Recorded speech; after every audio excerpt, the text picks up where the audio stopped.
I hope that looked good on your end because that was really choppy on my end. Hi. The podcast is back. We don't have a lot of topics, but we have a shit ton to talk about with those topics. Indeed. All right. So I officially don't look like I'm crying anymore. Can't imagine why. But anyway, so the podcast is here. It's that time of the week, so we're gonna go through our weeks first. That's not what I wanted. Mike, go ahead. Okay. Yeah, this week was pretty much business as usual. Over the weekend, I finally got to see Sinners. That is, yeah, I'd say the best movie of the year so far. Didn't really get to catch any of WrestleMania, but I'm sure we'll talk about all of the highlights. Oh, yeah. And then, yeah, The Last of Us, we will also get to because things happen. Hello, Umbreon. Yeah, it does. Yeah, it did. Yeah. All right. Bree? Been kind of an interesting week for me. By the way, fellow writers, there's a great sale in Final Draft now, so I got that finally bit that bullet. Yeah, just been a lot of writing. New episode of my podcast it came out, and for whatever reason, I figured out how to put my RSS feed into YouTube. And I guess because of WrestleMania, our episode of the Marine is like blowing up like randomly, like not a big blow up, but like big for us. So like that's been kind of interesting. And just, Doggo stuff, did photo shoot with Doggo, and it's been weird sleeping most nights by like 11 p.m. So like that's like good, but it makes me upset, oddly enough. And boy, I have some thoughts on WrestleMania I will share later. Oh, I'm sure we're all gonna have plenty.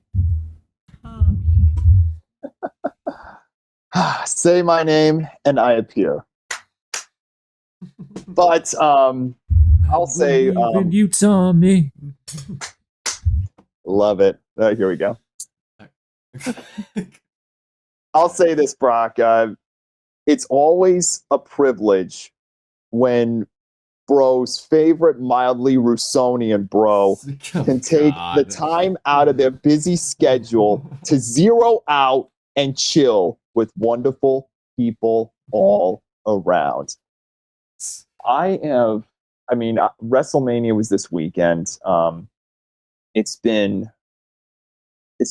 been really doing a lot of stuff, being involved around in the community. 80-degree weather this weekend. Jealous. In the New England tri-state area. And over this way. I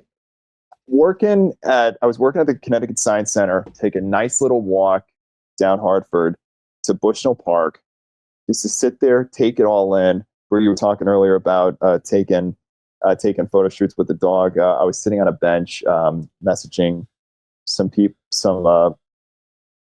close people, and somebody was taking I don't know if it was a Cocker Spaniel or something. They were trying to take photos of their dog, like trying to sit down with the lilies and the lake in the background. I was just like, if the dog wouldn't sit still, I was just like, it's just so adorable. But moments like that provide a little sense of inner peace, tranquility, regardless of what one may be going through.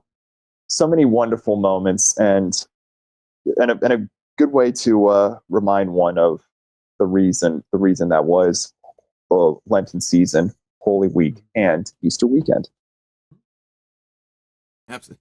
I just saw a video on TikTok I saw came up. I'll bring it up when it's my turn. Go ahead. Bro.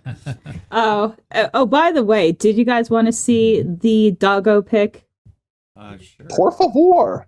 Of course. All right. Well, this isn't like every single one, but this is like the pic.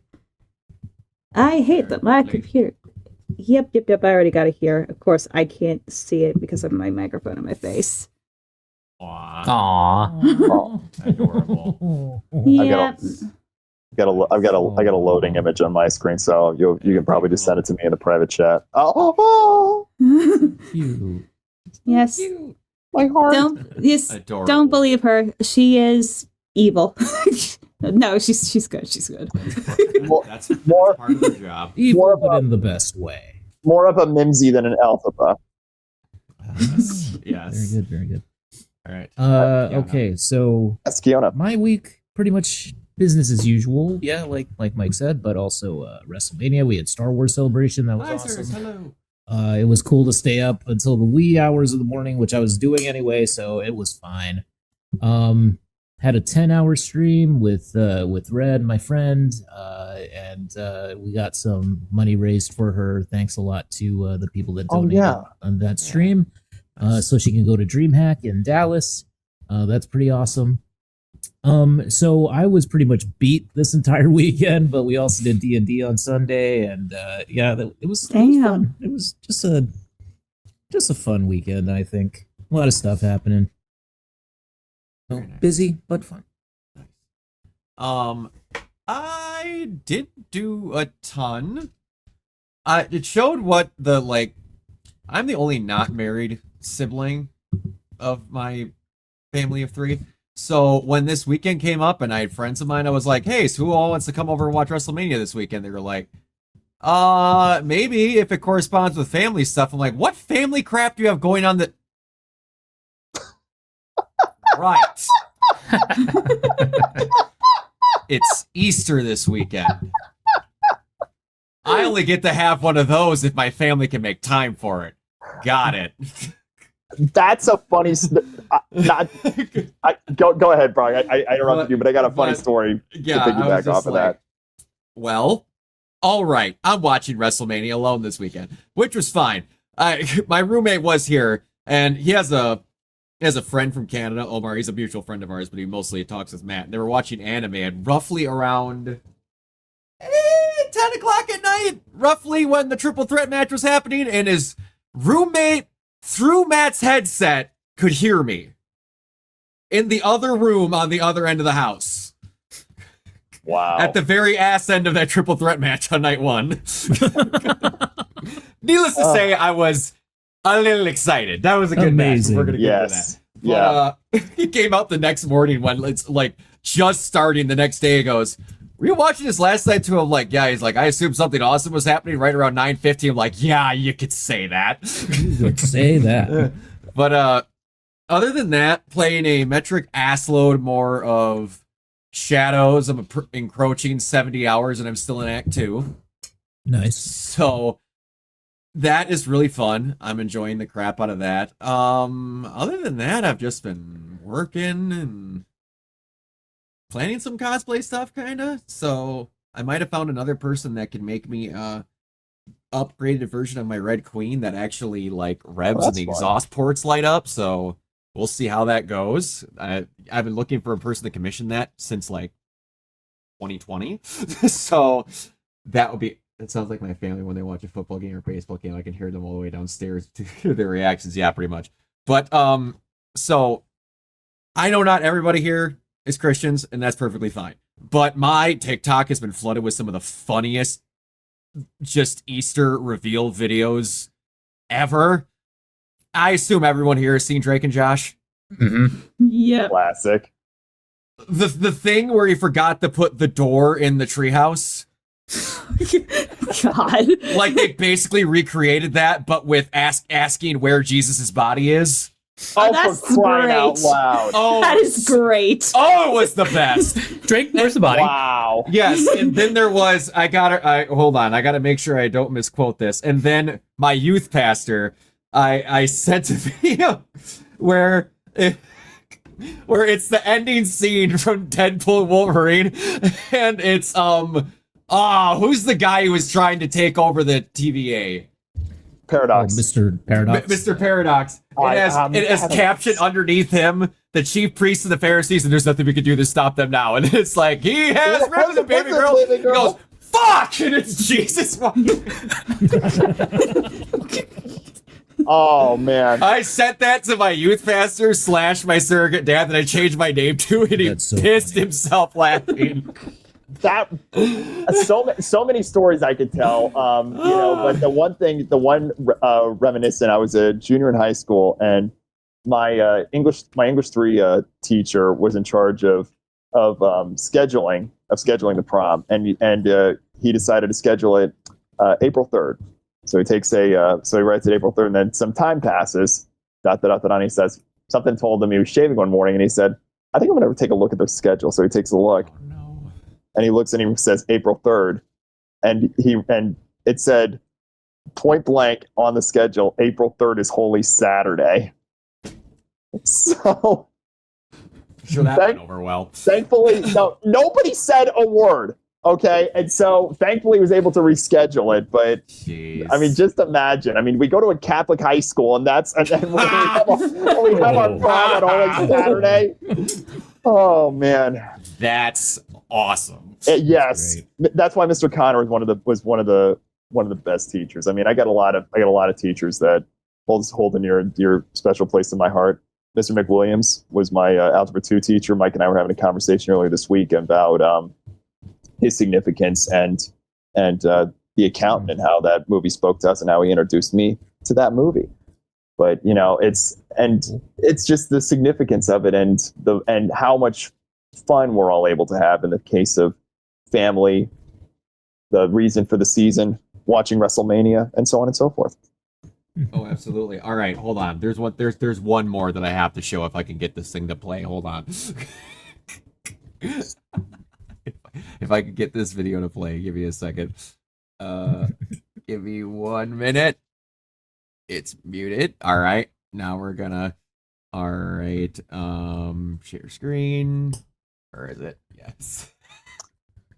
Am I going to need to go to confession this week after watching this? No, this is just really funny. Okay. That's what I love. Nestle Crunch. Top of the morning to you. God damn it. Oh yeah, I do have to have yeah. Okay, so I have to confess if we're talking in the themes of religion. Once upon a time, I did go to church. Now these were my reasons for going to church. If I memorized my Bible verses, I got to go to Wawa.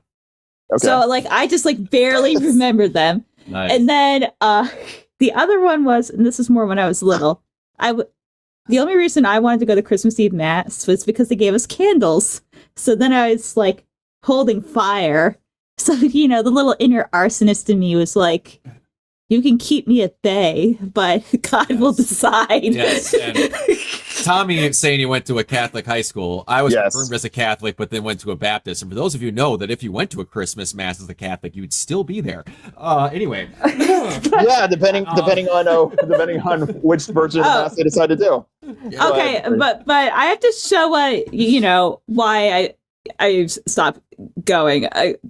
It's not anything too dramatic. I was just oh, you want to convert? But I'm kind of Jewish too. I don't feel like committing Sia. But this was also the funnier reason why I stopped going. So I was looking at the calendar in the youth room or whatever, and it had Jesus's birthday as December 25th, and then also in March. And then I asked, why does Jesus have two birthdays?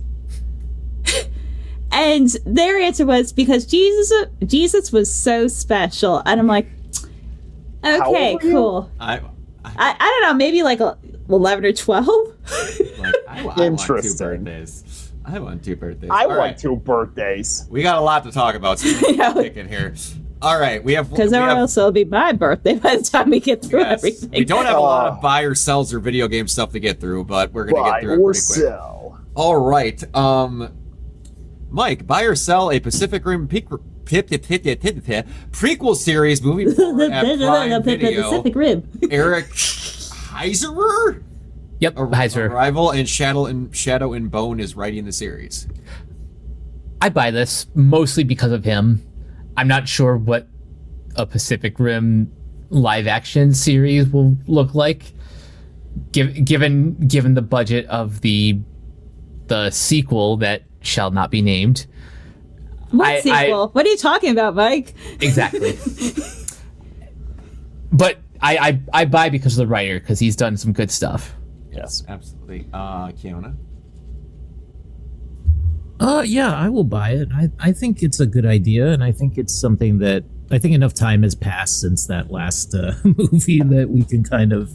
We got Give it a little Fiona, bit of there a flash is no Pacific Rim 2 in Bossing Say. That's true. Tommy. Let's see. That is a interesting question, but I'm selling it because I just can't get it out of toss-up purgatory. With where Prime Video is currently at in their lineup, how will the idea not be lost in the shuffle based on how they spend their budget? I just don't see how it would be able to surpass the impact of other properties such as The Boys or Invincible. But to be fair, maybe I'm wrong. Maybe it'll be a success both numerically and critically. Maybe. I Yeah, that's a fair just, point. yeah, I just don't. I'm just on the fence on it. I just don't feel how. I just don't. The best way to say it, I feel Prime Video can utilize their assets in better mannerisms. Yeah, for me, the entire thing is how the hell they spend money on that, because like Horizon got transferred to a movie instead of a show. Yeah. And the big rumor is because the budget couldn't sustain a show. That's Horizon. This is fucking Pacific Rim.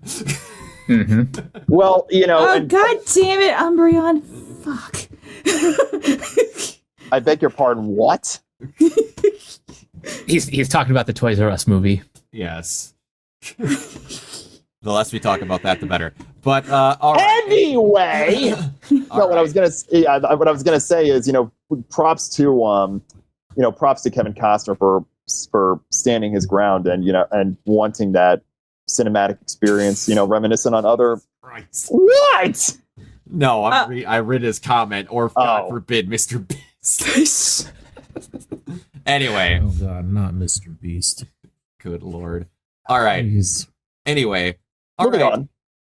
Kiona, buy or sell the weirdest fucking Yes. news story I've seen in a while. I saw. A live action movie based on Sega's Outrun is reportedly in the works, with Michael Bay directing and Sydney Sweeney producing. Hell Is he yeah. starring? I mean, I'm All I'm it says is for producing. Are we This gonna get a woman new might Outrun be- game. I don't know. This woman might be in a Gundam and she's producing Outrun. She might be my dream woman. I don't know. You know, I I Just, can see that. I can see that for you. Just don't throw her mom a birthday party. Anyway, God, Noted. Lord. Yep.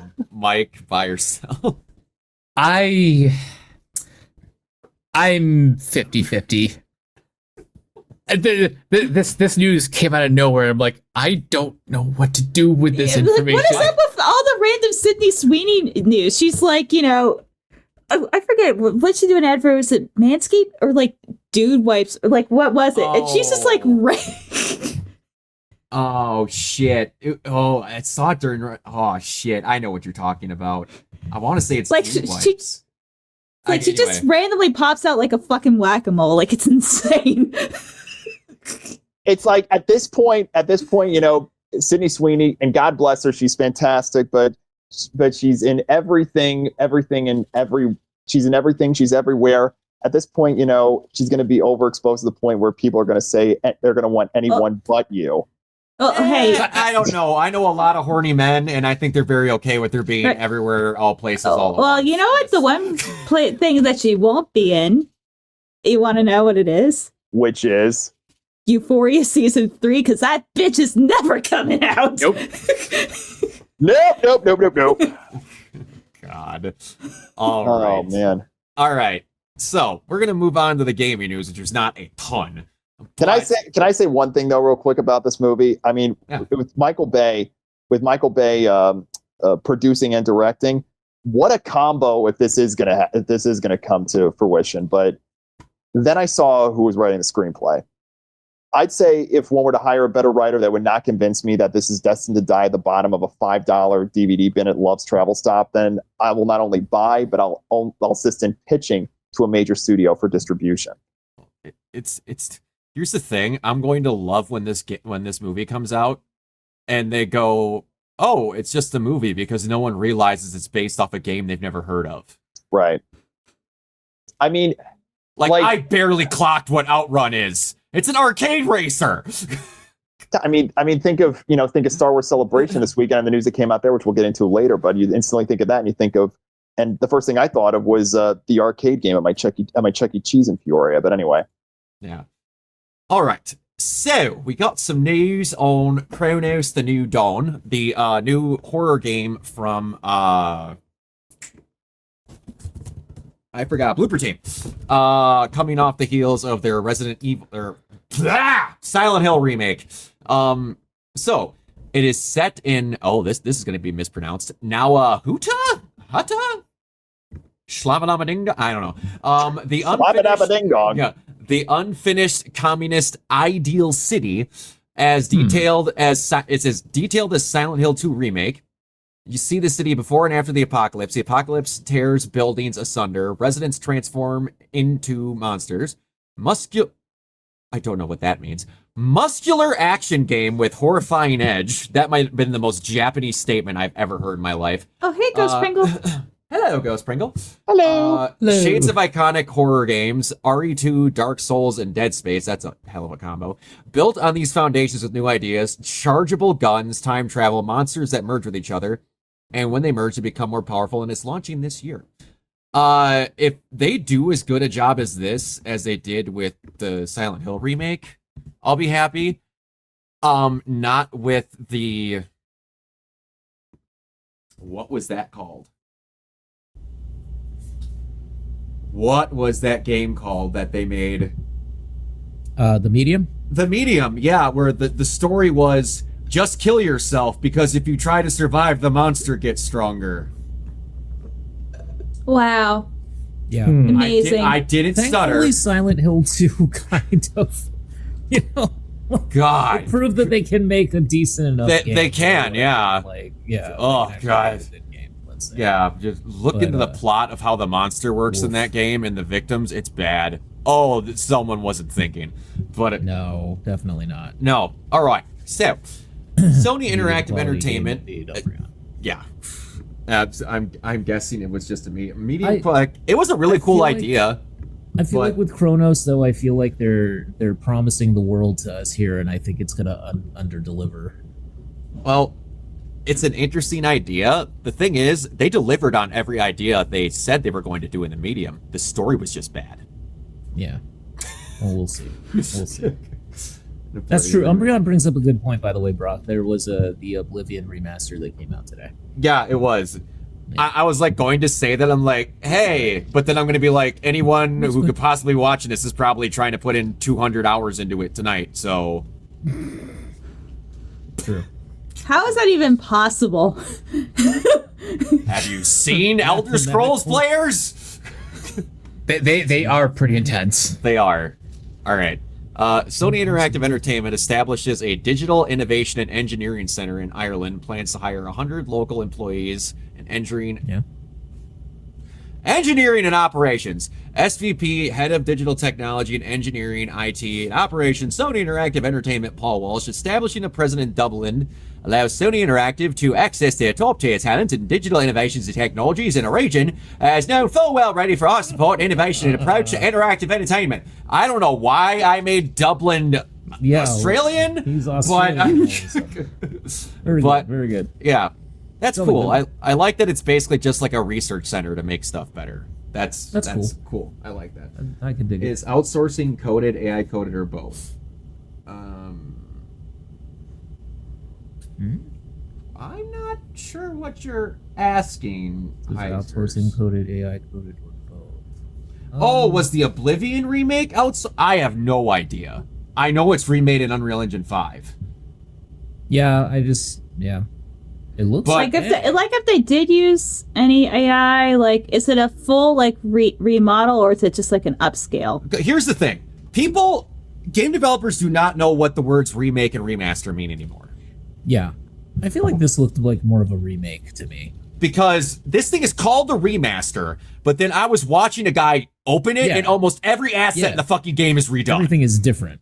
Okay, yeah, because if it was like a remaster, like most like games now, like especially if you're going like PS4 or PS5, usually they'll use some sort of like artificial like upscaling, but that's usually most things like anyway of like 4K because most TVs for- aren't mostly- actually 4K. It's mostly just for scaling, so it's not that big of a deal.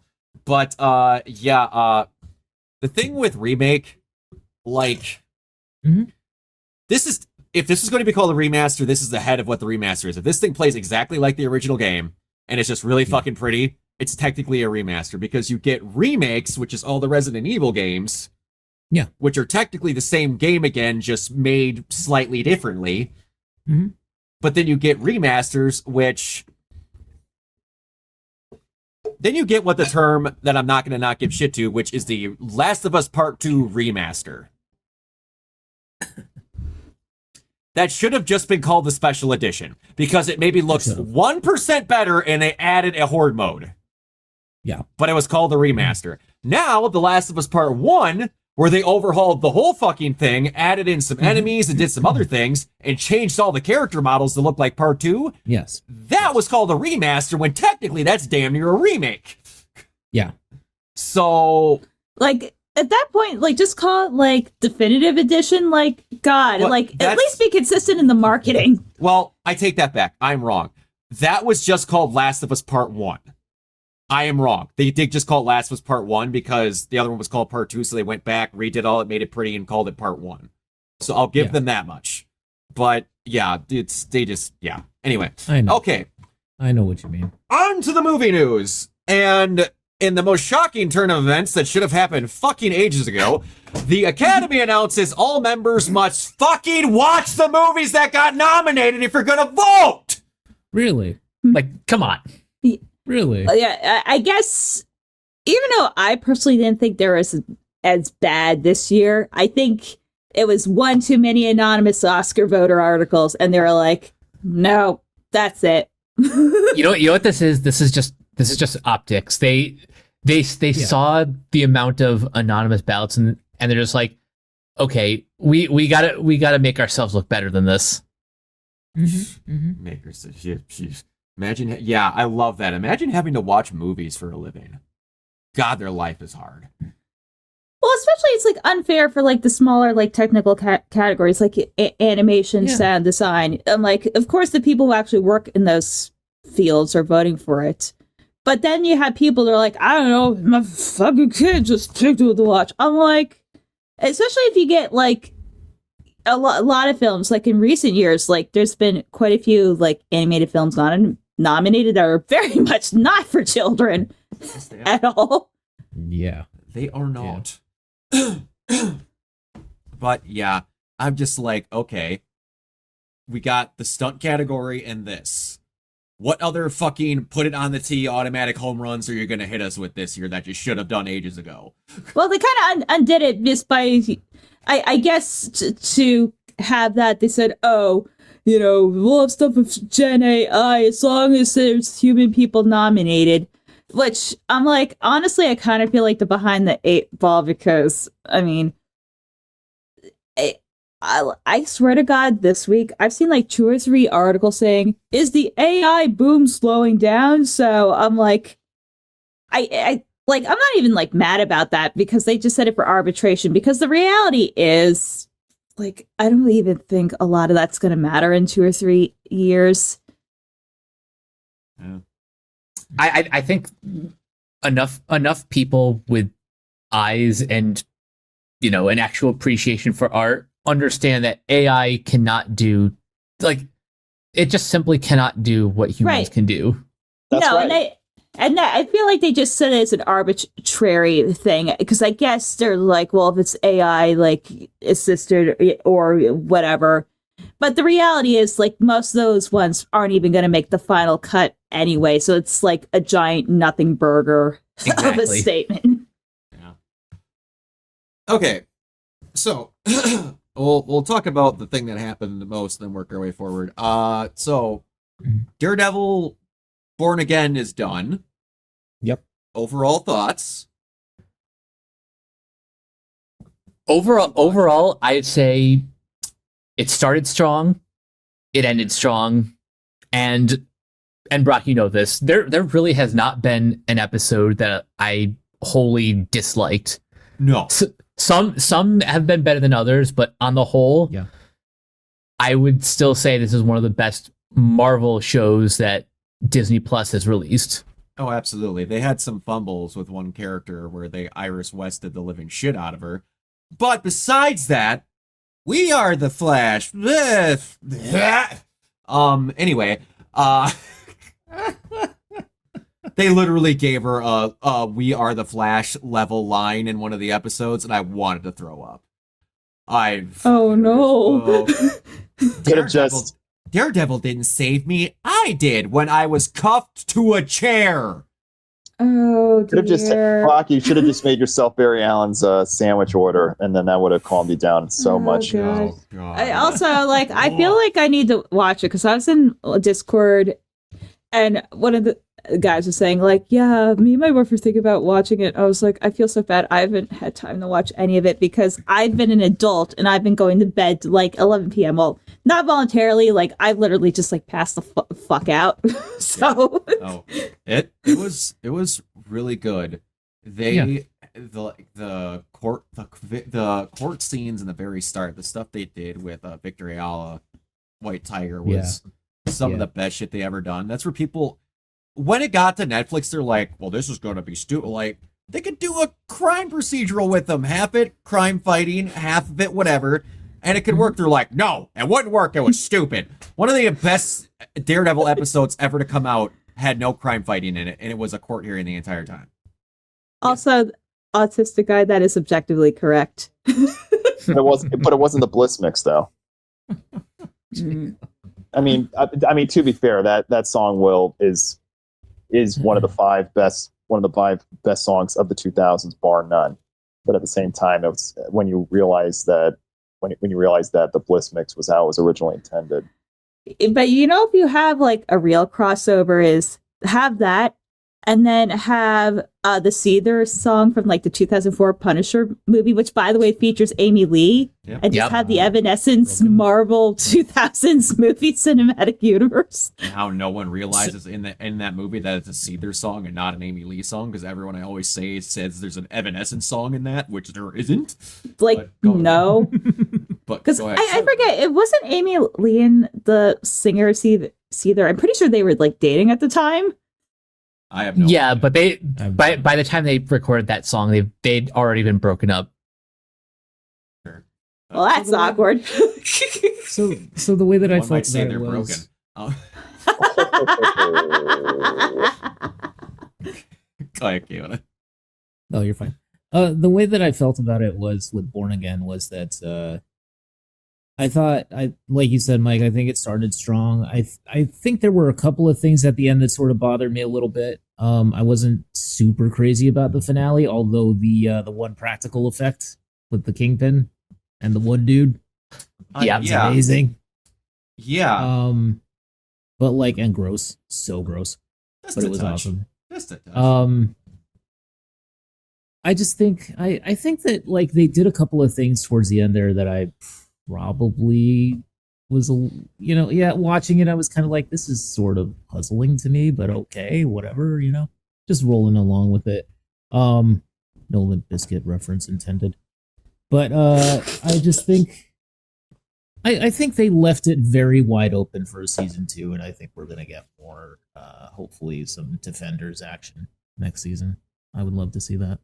Oh yeah, we are 100% getting, if not a full reunion of the Netflix Defenders, we're gonna get a whole new team. Mhm. Yeah. Uh, Where's Elektra?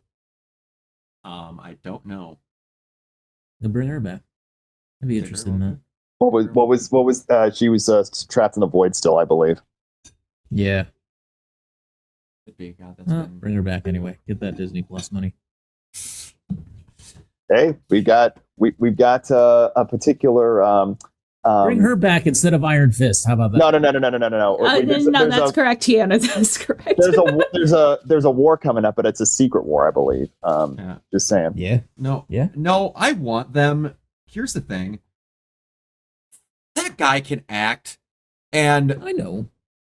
that he gets way too much shit for that show being bad and not the show.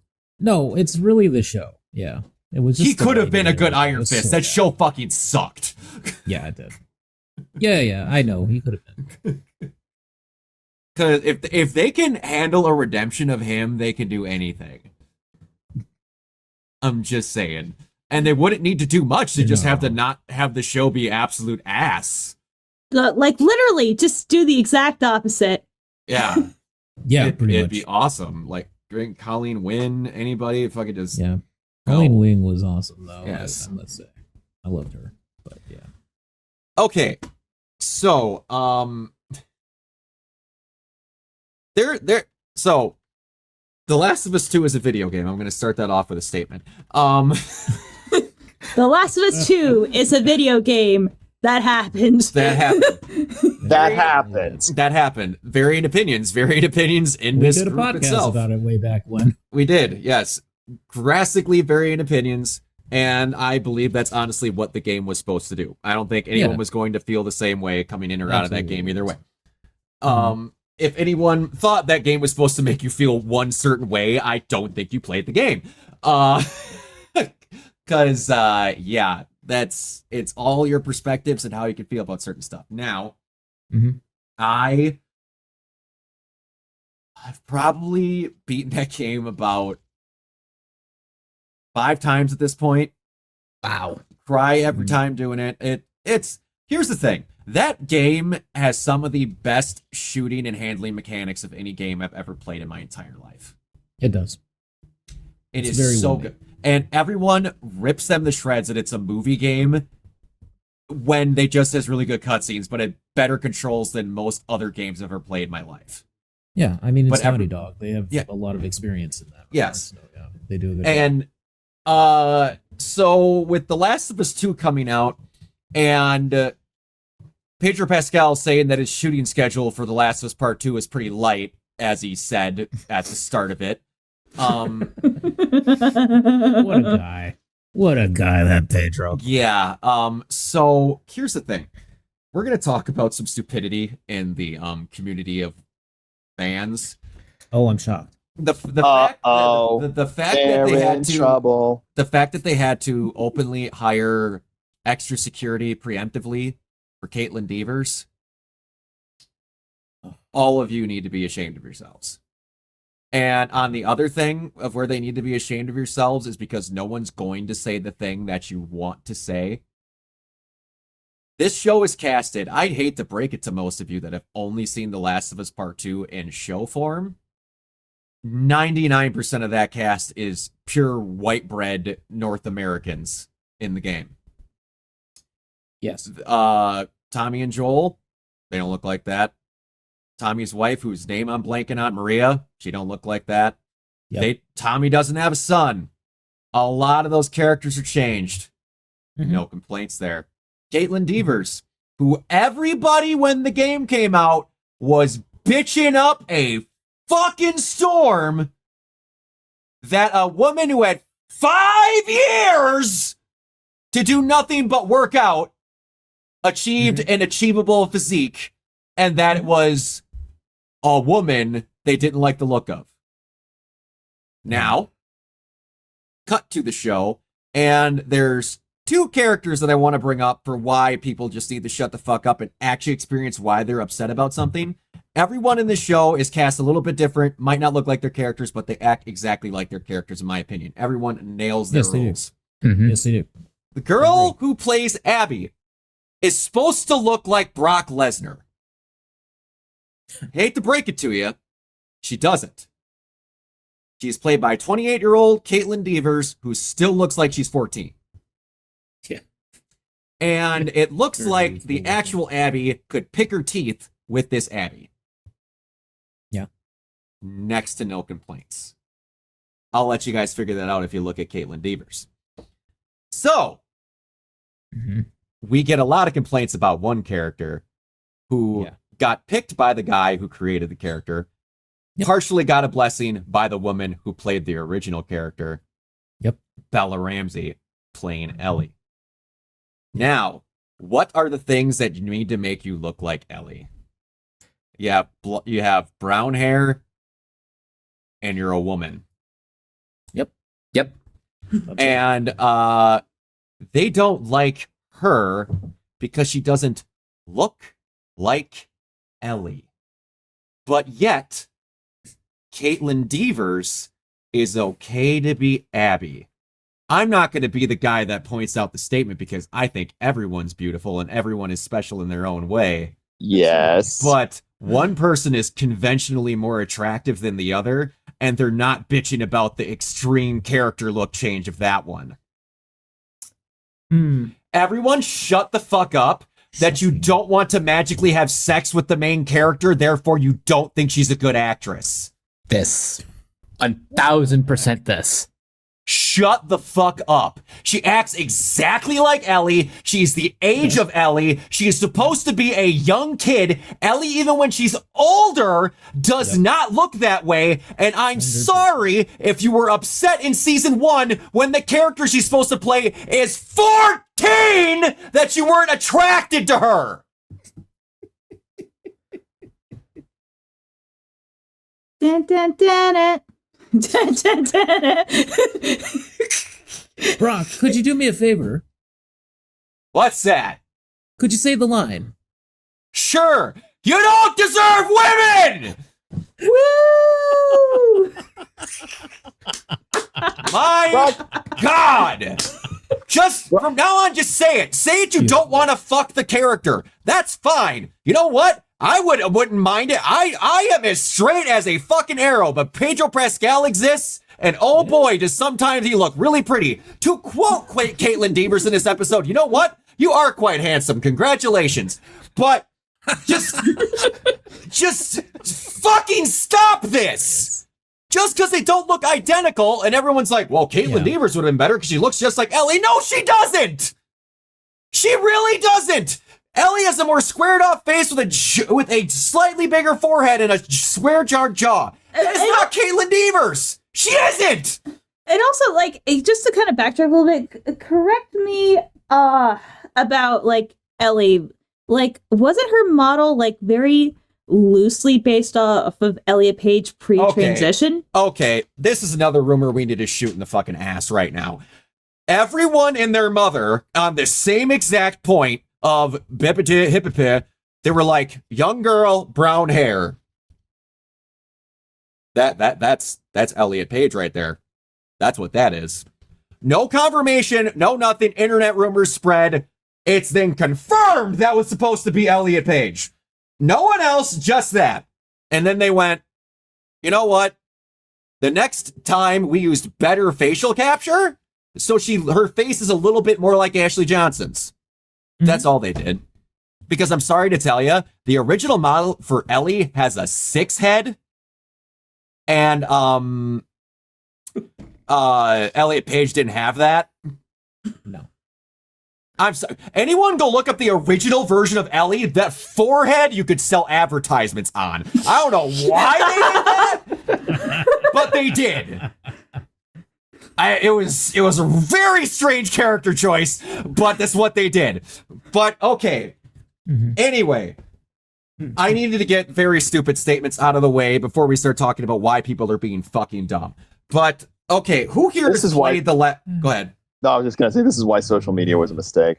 Oh, it was. Who here has played The Last of Us Part 2 or knows how the event that happened happens? Oh, I do, but I have a fun story. I was talking about it pre-chat, so I still have to catch up on the Last of Us, but I know like roughly what happens. My mom's really into it, and she didn't know.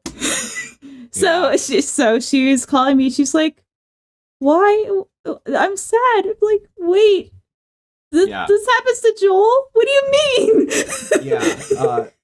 Yeah. So, for those that don't know, God, how do I want to start this? Full spoilers here. Well, we're going to. There's no fucking reason not to. Sorry, Joel dies.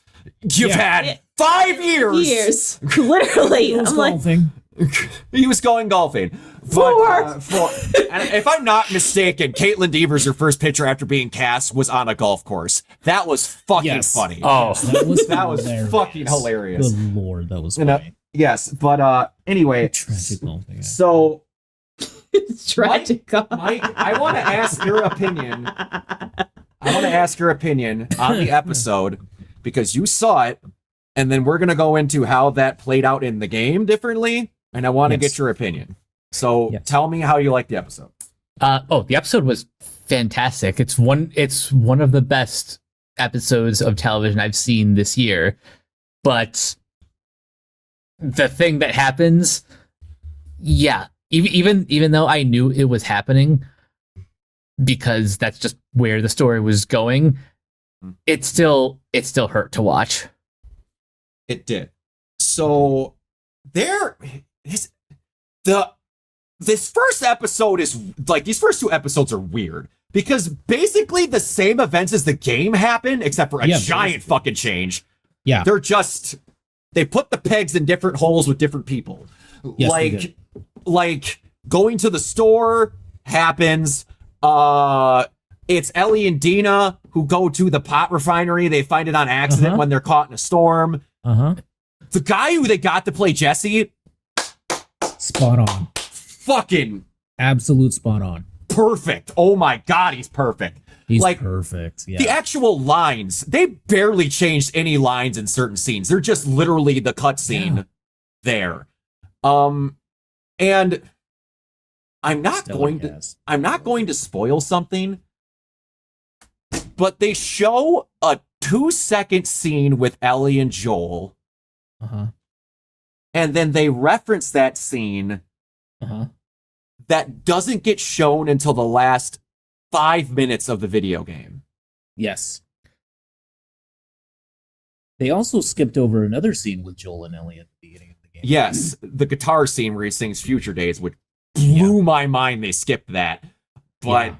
I know. I'm like, okay, that's going in a flashback. All right. yeah, oh, absolutely it is. Absolutely. Yeah. But yeah, there's one thing that, how do I say this without spoiling something?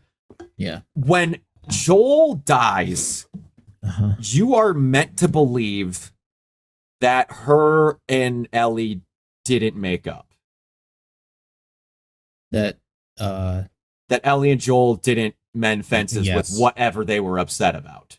yes. And then throughout Yes. their plays of these things, you get flashbacks leading up to the very end. And I'm not going to say whatever it is, but it's one of my favorite scenes in media ever happens. And then It's a very well done scene. you get that answer. And it has to deal with partially a scene you see for 2 seconds in this, which I'm very shocked they showed. Yeah. But in the game, how they get set up on the ridge is basically 100% accurate. Yeah. But, and then when Abby goes out, it's not like 5,000 of them that come after her. It's like 70. It's still a good Yeah. amount.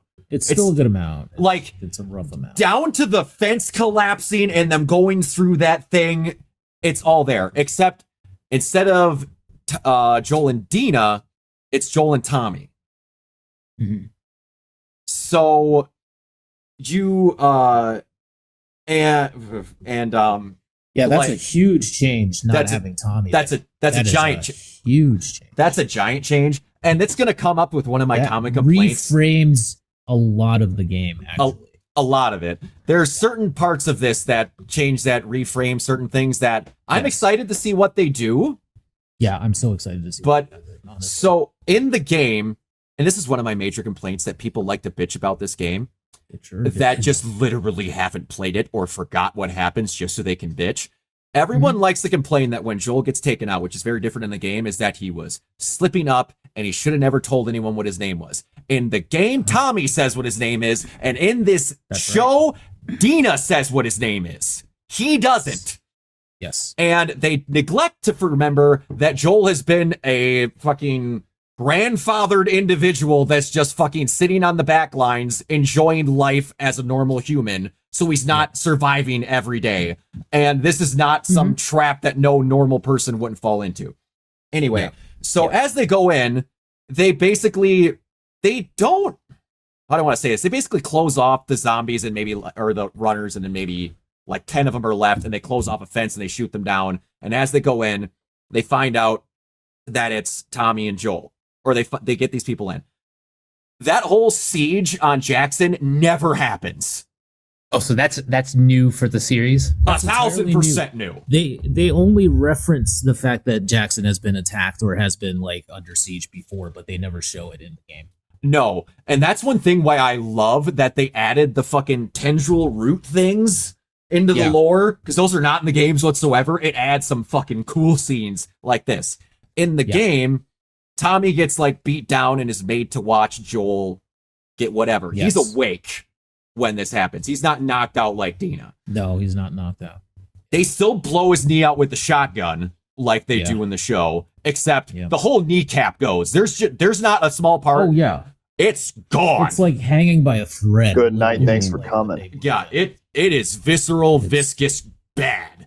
But crazy. so then I don't remember. Oh, and then they just knocked the crap out of Tommy. Exactly. and then Jesse comes in, finds Joel, finds Ellie and Dina when they were like about to get intimate, and then asks them. They're like, Joel never came in. Where the fuck is he? And then Ellie goes and checks his route, which is supposed to go by that cabin. I'm gonna start crying. They just knock you unconscious. Yeah. But then she gets back after they're doing all of this. She tourniquets him and they hold him back. And he just basically says, get on with it. He's not as aggressive as the one in there. But she does still use the golf club and all this. And it's basically the exact same where they come in and do all this. Yeah. Except she doesn't punch him ever. She literally caves his head clean in with that golf club. Ooh. And then she doesn't finish the job. She leaves him there to die naturally. And Ellie gets knocked out and they find them in there. There's no stab to the neck, mercy, whatever. And then I can't remember who. Somebody on them was going to kill Ellie. And then one of them talked him out of it. And it's a big deal to be known that Ellie is spared and they only killed Joel. Which, Mike, I'm going to guess you can imagine why. Kind of. Joel didn't care who he killed in the hospital in either version. They're making a big point that Joel killed the entire hospital and they came in and only killed Joel. That's a big story point you have to remember. Now, she slashes the guy, does all that, and then Ellie gets knocked clean out. She doesn't get the crawl over to which you merciless fuckers. Like to quote Tyler from the chat, this is like watching the Red Wedding as a book reader. Yeah, accurate. Yeah. But and then that's what leads to some events going on is the fact that Tommy got to kind of be around when that all goes. And then it just cuts Joel's whatever and it's done. And then they leave. Just like that, it's pretty normal, except the siege and all that didn't happen, which I'm okay with. I'm okay that they did that. It shows that stuff can get fucked rather fast. But a lot... Kiona, I think I've talked with you about this. Yes. Mike. I'm sure. I had my opinion on this when the game started. I still hate how she kills him. Joel only shoots. Yeah, it's. Yeah, I get that. I would. Here's the thing that this game is meant to bring up, and I understand why people feel both ways about this. Yes. Joel at the end of The Last of Us did technically the wrong thing, but I would have did the same fucking thing. Yeah. Yep. He killed people trying to find a cure. But guess what? That's his daughter, and I've never felt more motivated to kill an entire building of people in a video game in my entire life than in that moment. It's the same thing with John Wick. You hurt you hurt women, children, or animals, and everyone is fair game. There's the thing, Ghost Pringle. I'm not going to say what, but I'm going to see how they handle that in the game because there's a dialogue between that doctor and someone else in a flashback, and I don't know if they're going to show that in the thing because they might. I wonder if they will. I wonder if they will too, because there's some framing about how this stuff happens that's kind of corrects some stuff from the first game. So I don't know. But you're saying you didn't like how Abby did that. Now, this is a very, like, through the first games, you have Joel and you have Ellie as your heroes. Yes. And this is the thing why if you don't like Abby, you don't fight her. It's the same thing with Gabby and fucking Attack on Titan. If you don't like her, I get it, but they did it for that way for a reason. Oh, In that situation, Abby got to be on the other end of what something terrible was. She got to have someone come in and kill her dad because he was trying to find a cure for humanity. In Abby's situation, if I found Joel, it would have been worse for him. So when people say that she was a little bit ruthless, imagine you found the person that slaughtered 11 of your friends and killed your dad when he wasn't trying to harm you. You don't have to like her, but you need to understand why she did that. And that's all I ever ask of people is like, she was justified in her feelings to do that. You can still hate her. Abso-fucking-lutely hate her if you want to. But there needs to be, if you can't think she's justified a little bit and feeling like she needs to do that, imagine if that happened to you. I understand the hero character is who she's doing it to, but he technically did a horrible thing to her. And it's not the first horrible thing he's ever done. No. Yeah, that. That's the thing with the world of The Last of Us. Everyone who's a Everybody does hero is horrible done things. some. Yes. Exactly. Everyone has done horrible things. Yes. They're- My video games? Nah. Yes. Yeah, exactly. Yes. This world, just from what I've seen from the show, it's very morally gray. There are no good guys. It's just like really just people trying to survive. Heisers, you are 100% correct. Anyway, what I was going to ask was, Keon, I'm going to ask you, but I'm pretty sure I talked about this. When you witnessed the end of The Last of Us, did you feel like someone was going to come and kill Joel? I think very much there was a possibility of that. I think that obviously they were intending there to be consequences of that in the game. Yep. When I heard they were making a Last of Us Part 2, or like at the end of The Last of Us, I'm like, if they make another one of these, Joel is fucking dead. Well, you know what convinced me of that too is the lie. Yes, that's the biggest reason they end on yes. Yeah. And then it's done. Yeah. Because So go ahead. But I love the fact that, you know, it kind of mirrors the first game where you play as Sarah in the opening, and then in the second game you play as Joel in the opening. Yes. And Absolutely. I actually really like that symmetry there. You know me. You guys know my opinion on this. I think it's a very complicated issue, and I think it's a very complicated game, and I think I had very complicated feelings about it, which is why I've only played through it ever once. For me, it's rough. It's difficult, I'll say, to get over the fact that Joel is just killed like that. I don't like it. I didn't agree with it. And I mean, I see why they did it. I totally understand why they did it. I understand why Abby acted the way that she did. I totally do. But at the same time, I'm like, man, this is so goddamn fucking like rough. Yeah. You're 100% correct. Which is exactly how they wanted me to feel. So I guess mission accomplished, but you know.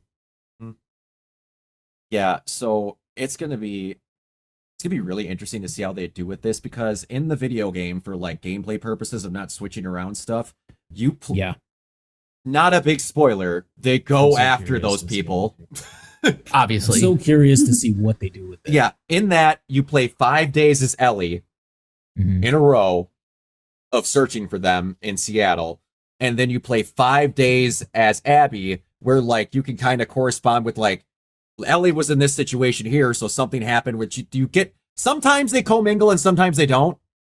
So like, but we saw something that you don't see until Abby's playthrough, which would be like 13 hours into this video game in this second episode. Like, in Mhm. every episode with Abby, and it shows like her progression because they changed stuff about it. It's her walking through the hallway to see her dad dead in that room. They do it like Yeah. 4 or 5 times, and then like it's her processing, getting over, and like dealing with his death, basically, and like kind of survivor's guilt, but not really. Like just how she should feel with dealing with that situation, and yeah, it's interesting that they're showing that stuff because they changed it a little. There was not another Abby talking to her, which I think's that's cool. interesting. Like Yeah, that's older Abby versus. I like and that detail. Yeah. older So- Abby and younger Abby, I guess. was what Yeah, that was into. it's great. Which, by the way, holy hell, Caitlin Devers, I was intimidated by her. Which in real life, she would probably be 1.5 feet shorter than me. Mhm. She was terrifying when she was speaking. Oh yeah. There's a story that we'll get to in a second that Yeah. But did you have any other? Like I said, me and Keona can answer. Do you have any other questions about how up until that point is handled? Yeah. I don't really have so many questions as just a general inquiry of how they're going to split the game into 2 seasons of television. Well, there's definitely a way. there's definitely a way, and it's probably Not going the to. obvious way either. But Yeah, just it's because probably going to feel more natural in the show. Yeah, and also they get to skip over like the extended gameplay segments. So Yep. I'm curious to see what they're gonna cut out, and I'm curious to see what they're gonna keep in. Yeah, like they're going to keep some stuff from when they first get there. Here's the thing: I think they're going to take the 5 days and smash them together so that they feel like you're experiencing like it timeline wise. Instead of you do 5 days, bounce back, and then do 5 days. Yeah. Oh, they're gonna yeah, that seems fix like- I'm sure. That seems like something that they would do. Yeah, so okay. Everyone who said they're going to have multiple seasons, there's been 58,000 reports. They have only Mhm. confirmed season 3. That is straight from the studio, so that's the only one that has an actual answer. They're gonna see how it performs. I'm sure. How the Yes. ratings go, especially Which- in light of this. Which, in light of this, and they had like 5 million something people watching that first episode. Yeah. So there might be some more, but Yeah. I really like these first 2 episodes. You guys know I Mhm. was a little bit lukewarm on certain aspects of the first season. I think that this season though is off to a really good start. In spite of the fact that, Joel Yeah. likes it big time. But I mean, in terms of the pacing and everything, I really like this season. Yeah. Whoever decided to cast Isabella Merced as Dina, Oh my god, perfect. spot on. Literal perfection. My god. Couldn't I have been loved her better. from minute 1. Yeah. just I awesome. love that. I love her relationship to Joel too. I love the Yeah. fact that they actually solidify that a little bit and they actually make it like you know what? It's like this girl actually sees him. She actually like this Yeah. woman understands him Yeah. and kind of has a little bit of a, there's a little bit of a father-daughter thing happening there too. It's really cool. Yes, it's awesome. Big change from the game. Oh, absolutely. Like, I think Dina and I think Dina's going to be pissed. Oh, absolutely. I'm sitting here in my brain thinking, I think Dina and they only show Dina and Joel talking one. Not even. I don't even know if she says anything to him. I think they're only in the same scene together at that dance. Yeah, that was it. I know that she referenced a few things, like a few times about, hanging out with Joel or whatever. I Curtis think, and in the game. Viper. Something like that. Yeah, Yeah. but yeah, I mean, yeah, that was good. this is a huge change, and I think it really works very well. Oh, absolutely. And she's just perfect. She brings so Oh, much yeah. warmth to the character and everything. That first episode, Yeah. I was like, wow, I really like Dina. Dina's fucking great. Yeah. Yeah, she totally honed in on that personality, how Dina is on it, but she's a little Perfect. even more bubbly than Dina normally is. Yeah, she She's is. fucking class. It's awesome. Oh, Mhm. it's so good. Oh, but the other thing that was a big thing, kind of, I like that they're actively showing Ellie every now and then get a bite, Yeah. because Dina does find out. Oh, about her Yeah, community. but that whole thing in the store where she had one and we're seeing her like making it not look like a bite with the knife and Mhm. like, oh. Yeah, I watched that and I was like, oh, jeez. So I'm did like- Go ahead. did I see correctly in the first episode? You know, the premiere, where they showed that runner or whatever, the stalker runner, whatever they were calling her, and that was played by Rebecca Ferguson. I have no fucking idea. That's Oh, I didn't even know that, but She was credited in the credits as really. that's cool to just have someone like her. That'd be awesome. Yeah. That is the kind of credit I would want. Random clicker stuck in fence. Like, Oh no! I want an not the one stuck IMDb in of the nothing. fence. No, I know. I'm just saying that's what I would want. Oh, That- you would I want a want that, whole yeah, IMDb of just guy hit with sign, clicker stuck Just in fence. That's all I extras. want. Oh, The yes. extra in all these shows. Yeah.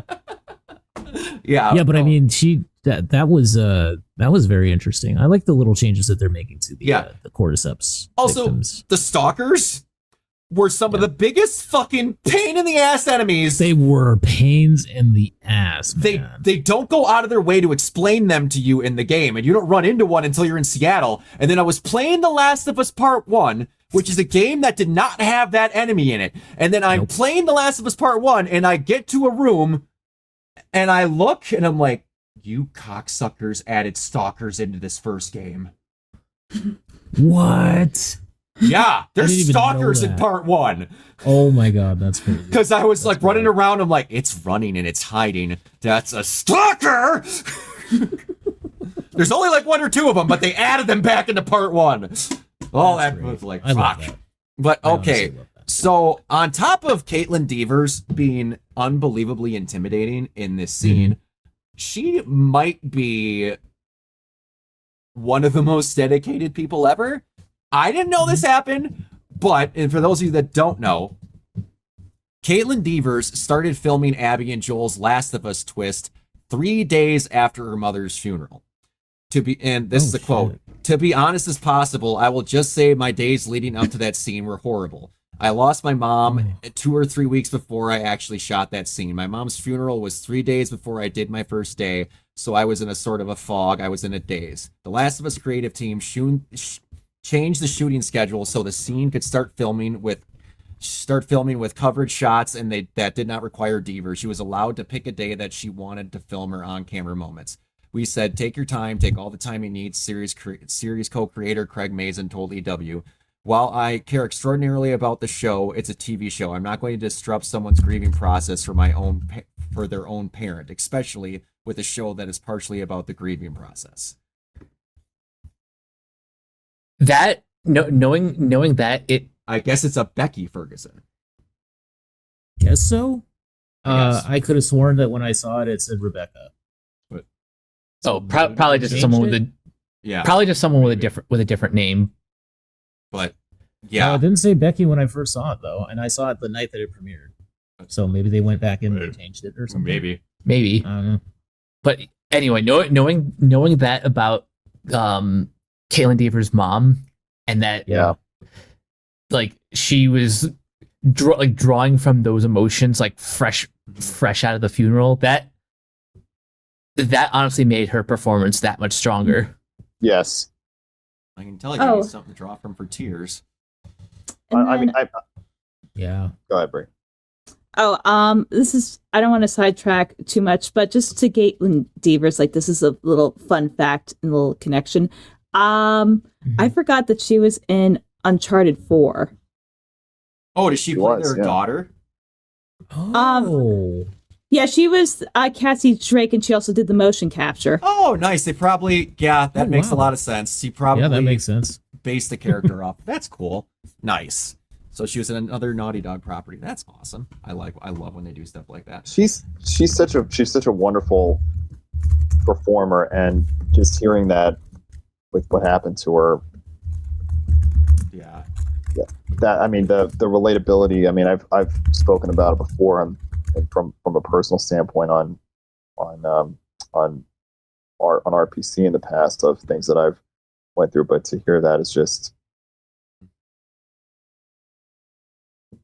wow. I mean, if she wasn't versatile enough to go through that, it only elevates her stature as a performer even more. Mhm.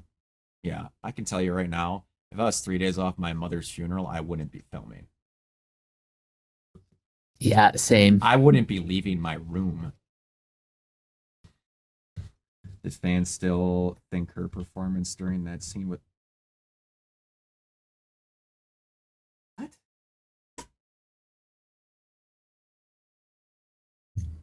Heisers, I'm confused. Hmm? I hope that's not what people are saying. If people are saying that, they're genuinely mentally challenged. There's not enough grass on Earth that will Are you kidding? cure that dumb thought. No, but I feel like, I can't with people.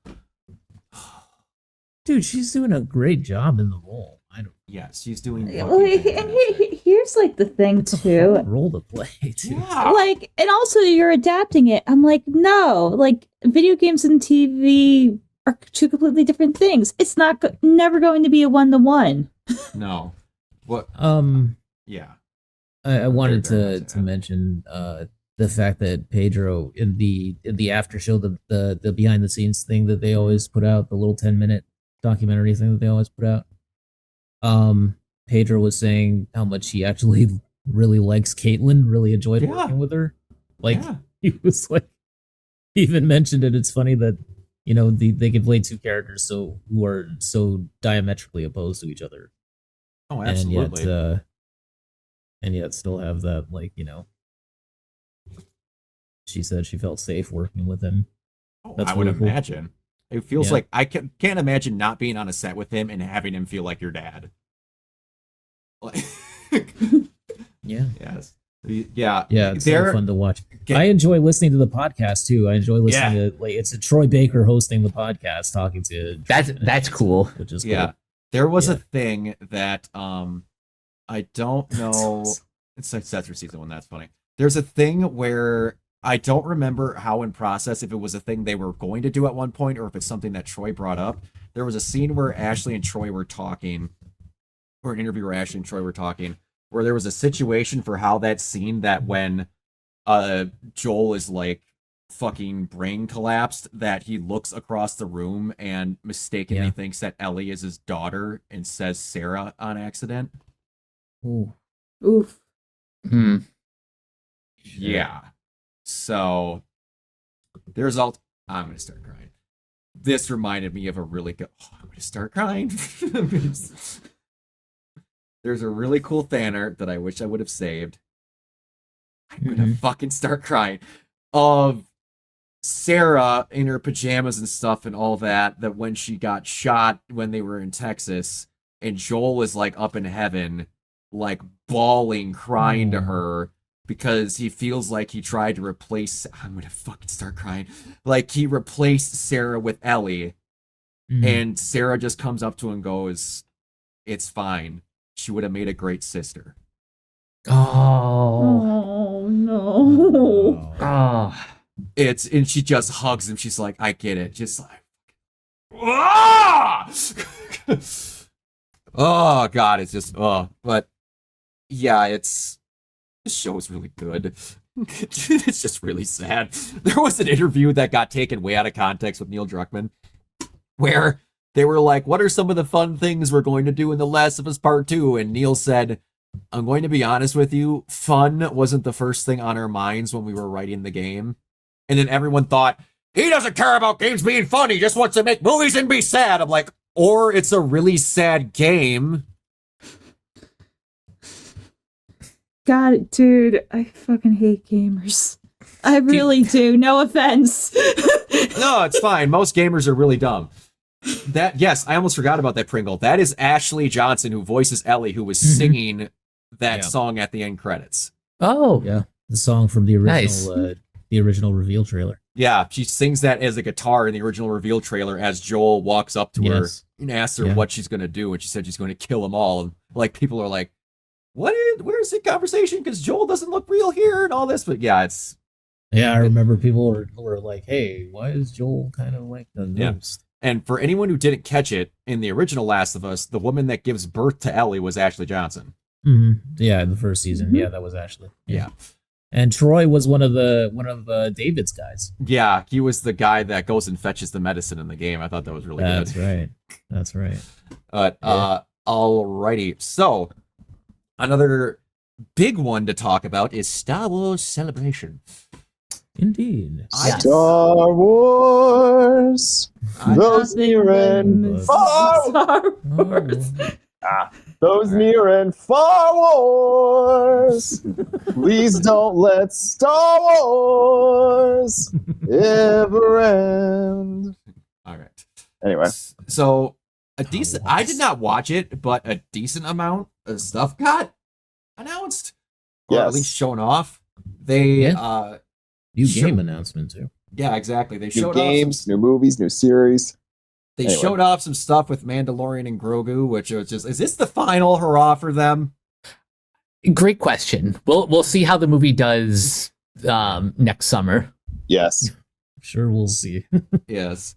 And then Star Wars Starfighter, which I am pretty excited about. I'm Yes. excited for that. Which Sean Yeah. Levy is directing with Ryan Gosling starring, and it takes place 5 years after the rise of Skywalker with a new set of characters. I'm pretty excited. I'm Sean- The so only- glad that they're pushing the timeline forward a little bit. Yes. Thankfully, Same. yes. Move on Yeah, to someone who thank does not have the name Christ. Skywalker. The only thing, Please do. the only difference that would have made it much more unique is that as Ryan Gosling walked out, "Kisses I Was Made for Loving You" would have been the perfect way to introduce him. But no, I was saying what I was saying earlier when talking about that Outrun. Like when you think of stories like this, you think of how Star Wars speaks to us in their own unique mannerism. And thinking of this type of story, I was instantly taken back to adolescence and walking through my local Chuck E. Cheese in my hometown of Peoria and seeing Mhm. that arcade game. And that's those one little tidbits in that moment of time. That's the beauty of Star Wars in and of itself. I mean, one doesn't have to be a religious enthusiast, know every single thing about the lore, other than watch the movies, read the books, play the video games. You don't have to do all of that. The symbolism of how the pop culture standpoint is emphasized through us. And when this title came in, I'm like, I was right back there. Absolutely. It's an interesting title for the movie too, Starfighter, Yeah. because that Ooh. conjures up Jedi Starfighter. It Oh, yeah. conjures up like the memories of those games and stuff. Yeah. Absolutely. And Interesting. so much can be explored, and You notice not how just- quick Sean Levy was to say that they're shooting. Like he's like, we're not in pre-production. We are shooting the movie. Yes. now shooting around. That's the world. that's stuff you want to hear. And I was Yeah. actually Yes. I was watching an interview with Kathleen Kennedy last night, and she brought up something that like Sean Levy's been wanting to do a Star Wars movie for like forever, and the only reason why he's only now getting to it is because Stranger Things happened, and that took up Oh, like yeah. so much of his time. Oh, absolutely. It's understandably so. Yes. Which, Yeah, because I don't think even in their wildest dreams they ever expected the show to blow up like that. Oh no. Or When's to he gonna take bring us roughly the- 15 years longer than they thought it was going to. Well, that can be blamed on other I know. things out of their control. But that's actually When's he gonna the Star Wars announcement that excited me the most. There's two of them. One is we are getting another volume of Star Wars Visions in October, Yay. and there are sequel shorts to The Duel, The Bride, and I can't remember. The Ninth Jedi, and then that leads into Yes. That's right. my second thing. We're getting a full series of The Ninth Jedi next year. Mm-hmm. Absolutely. Awesome. Yeah. I'm excited to see it. I got to go back and watch all of Vision, so I'll probably do that around the time that it comes out. Or Yeah, maybe a little before. I just love knowing that Trigger is involved in that, and everyone's like, "Well, how do I know which one it is?" I'm like, Yes. "You'll know." You'll You'll know. know. No. You'll know. Trigger has a pretty easy to tell style. Right, but here's like the weird thing about Trigger, like Here's the one weird thing. Yeah. yeah, The one okay. weird thing. Yeah, Wait, the there's one only time- one?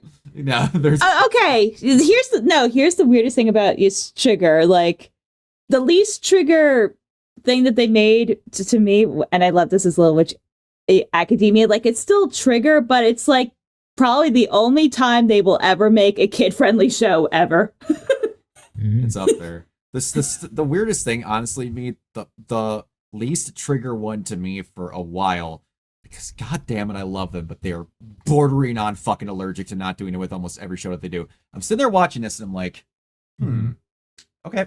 Oh, Trigger's worked on Star Wars projects already, Heisers. They've done multiple things in Visions. Yeah, they did the first one in Visions. Did they do another short? I don't. Yeah. They it's not from the same director though, so that's why it looks different. But so Cyberpunk Edge Runners, watching it, going through it, all this stuff. I'm like, nice. Yeah. They're finally avoided the one thing that they almost always do. And then at the very end, Lucy still went to space, and I went, fucking... God damn it. Every single time. Every time! Because I was even watching it with my buddy who was like, it was there, it was stuff from Gainax, they cannot help themselves. I was like, God damn it, Imaishi. Like, Can't help that... No. And Imaishi, I think, did this first Star Wars Vision short, if I'm not mistaken, because I'm like, yes. God, his fingerprints. I'm like, there you are, killing Gurren Lagann. There you are. Yep, that is very him. You can tell right away that man has a style that will never not be noticeable. Oh, yeah. But, yeah, so the mall show, I'm pretty excited about that. That's exciting. Just to have Sam Witwer back at all with Star Wars is great. That man is just a heaping pile of enthusiasm about whatever he works on, especially Star Wars. Ahsoka season 2. So that's pretty cool. And the one that I was excited about until I heard what the combat style is. Because I'm very bad at Don't it. say Is Star Wars Zero Company, which is turn-based strategy. But it looks really cool. I'm just very bad at them. It was a strategy game. I was like, bro. They're trying it. So yeah, I Russo'd the crap out of it. Yeah. Bro. Russo'd the crap out of my reaction. Bro. It'll be cool. I think it looks fine. It's not my type of game, man. I mean, I kind of like that thing, but it's like, a turn by turn. Like, what else is it really like supposed to look like? I want 13. It'll never happen. I want 26. Whatever. It'll never happen because it would have been too good. But Kiona, what's better than 1313 is that Star Wars is returning to Fortnite. Yes, I'm aware. Of course they are. And a 5-week galactic battle season that will have new events and in-game items for players to buy based on the prequels, originals, New Republic eras, also to bring back Darth Jar Jar. Hooray. Yes, what the world truly craves. On Red Streams by Darth Jar Jar, I'm very thrilled. Very thrilled. I love how, even though it's leaning into internet culture, I love that Darth Jar Jar is like a thing in like multiple Star Wars projects now. I'm curious. We've got at the Science Center, we got Star Wars Day coming up. I'm curious to see if anybody's going to cosplay as Darth Jar Jar. Oh, absolutely. Oh, God. It is happening. It's super easy to do. But, all right, and then we shall see. Ahmed Best was having the time. Misa kill the younglings. Do you remember when the story going around was originally we're going to have Michael Jackson do that in prosthetics? Oh God! I vaguely remember that, and I vaguely remember that too. You know what? We could talk about some of George Lucas's, over-reliance on CGI, but making Jar Jar a mocap character was absolutely the right fucking call. Yeah, It was. I'm afraid I went too far in a few places. Yeah, I love that was the only thing he could say afterwards. It might have been too far in a little too places. But yeah, it always makes me wonder. I mean, and God bless him for doing the entire prequel trilogy by himself. But it makes me wonder if he did one and all the others and all the other and he chose directors to do other chapters in that trilogy. Like, how do you think it would have gone from that perspective? All right, well, better. Here's here's the thing. Like, apparently, like Carrie Fisher, I think script doctored the fuck out of episode 1. So, I'm terrified what that original version was. But regardless, Really?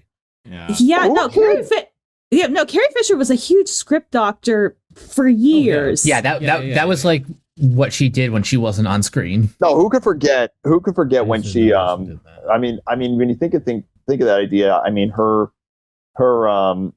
speech at George Lucas's AFI ceremony now makes a lot of sense. It does. Yeah. It does. Rest in peace, Carrie Fisher. But anyway, back to what I was saying is Sorry. this was like a decade ago, at least probably at this point, but I saw the Star Wars exhibition in New York City like years ago, and look, I'm not gonna act like the prequels overall are great movies. I will say that they are flawed, but I appreciate what they were trying to do. I just wish the writing was a little bit better, but I will say they have, for better or worse, aged unfortunately great. Unfortunately, yeah. No, not unfortunately. The story construction is what sells at home because it's a hell of a lot better than the sequel trilogy. Oh yeah, no doubt. I mean, at least the prequels, as flawed as they are, they had a clear vision. Yes. Instead of, the sequel trilogy was like, okay, we have Star Wars, make fucking Star Wars. I don't know, just throw shit at the wall and see what works. There was a singular vision to the prequels that, again, flawed as they are, at least you know But where there's the story's going. subtle things. Like, I'm not sure. I mean, it seems That's what rather makes it more obvious, tragic. but they talked a lot about the costumes, and I didn't notice it till it was pointed out in the exhibition.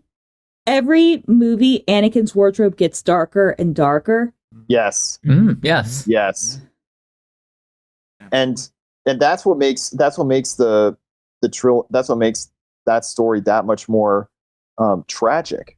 It's a tragic story, and when the sequel trilogy and other stories were announced, when Disney acquired the rights, it makes one wonder what one's going to be able to do, because that entire story centers around one character, and it was Darth Vader. Like, how could they have been better? Yes, but the central story was there, and like Attack the Clones is a good example, because you could really explore Shakespearean elements to Anakin's character. And I'm one of the biggest advocates of Attack of the Clones. It still holds a special place in my heart. I gave it a perfect score, and I still stand by it when I was in 4th grade. Yeah, look, Attack of the Clones probably isn't a good movie, but God, that scene with Yoda fucks, and I'm sorry, I will not hear otherwise. I get it. This. I love that scene. Yeah. Anyways, moving on from I there. think having a cohesive vision definitely helped them. Yes. The 20th anniversary of Revenge of the Sith is coming soon to theaters. Be sure to check it out. When Episode 1's anniversary came out earlier this year, that was fun. That was fun to re-experience the big screen. And now, going back and re-looking at the guidelines that were sent to every theater with the boxes on what the volume should be sent for the optimal experience. Just to look at that, and now to be able to experience that again, it's so exciting to think about. All right. Memories that last a lifetime. Anyway. This is pod racing. This is pod racing. No. Let's go. Quadraneros. My favorite line of the soon-to-be dark leader of the entire empire. Yippee! Oh yeah. That guy is going to slaughter children in 10 years. Anyway, so Obi-Wan! So the new Fantastic Four trailer came out. It did. Hey Yes, guys, it did. remember when Marvel fans were stupid and they went, Reed didn't use his powers in that first trailer. That means he lost them. It's a teaser. But he didn't use them in there, so he doesn't have them. Guys. That means he lost them, and they're going back to space to get them. That's the plot, and I know it. What's that I hear? Another trailer came out and he used them? Oh. It's almost like maybe the VFX weren't done yet. Surprise, surprise. Or they were just waiting for another trailer to put them in there. It's almost like you give them a little more each time. Give a little bit of your love to me. Anyway. I don't know about Brock. That's like crazy shit. What you're telling me we have trailers and we're supposed to see more and more to get excited for the movie? I know. Are you out of your goddamn mind? That's what my exes tell me, but but yeah, no, it's this movie is looking better and better. Everything I see for it. Oh yeah. But you know what? The one thing I'm like, thank Christ we're not doing another Fantastic Four Origins movie. Thank God. Oh yeah, I don't know if I can do another one of those after doing the origin like this many times. I mean, technically it's 3, 2 official. Yeah. Sure, official.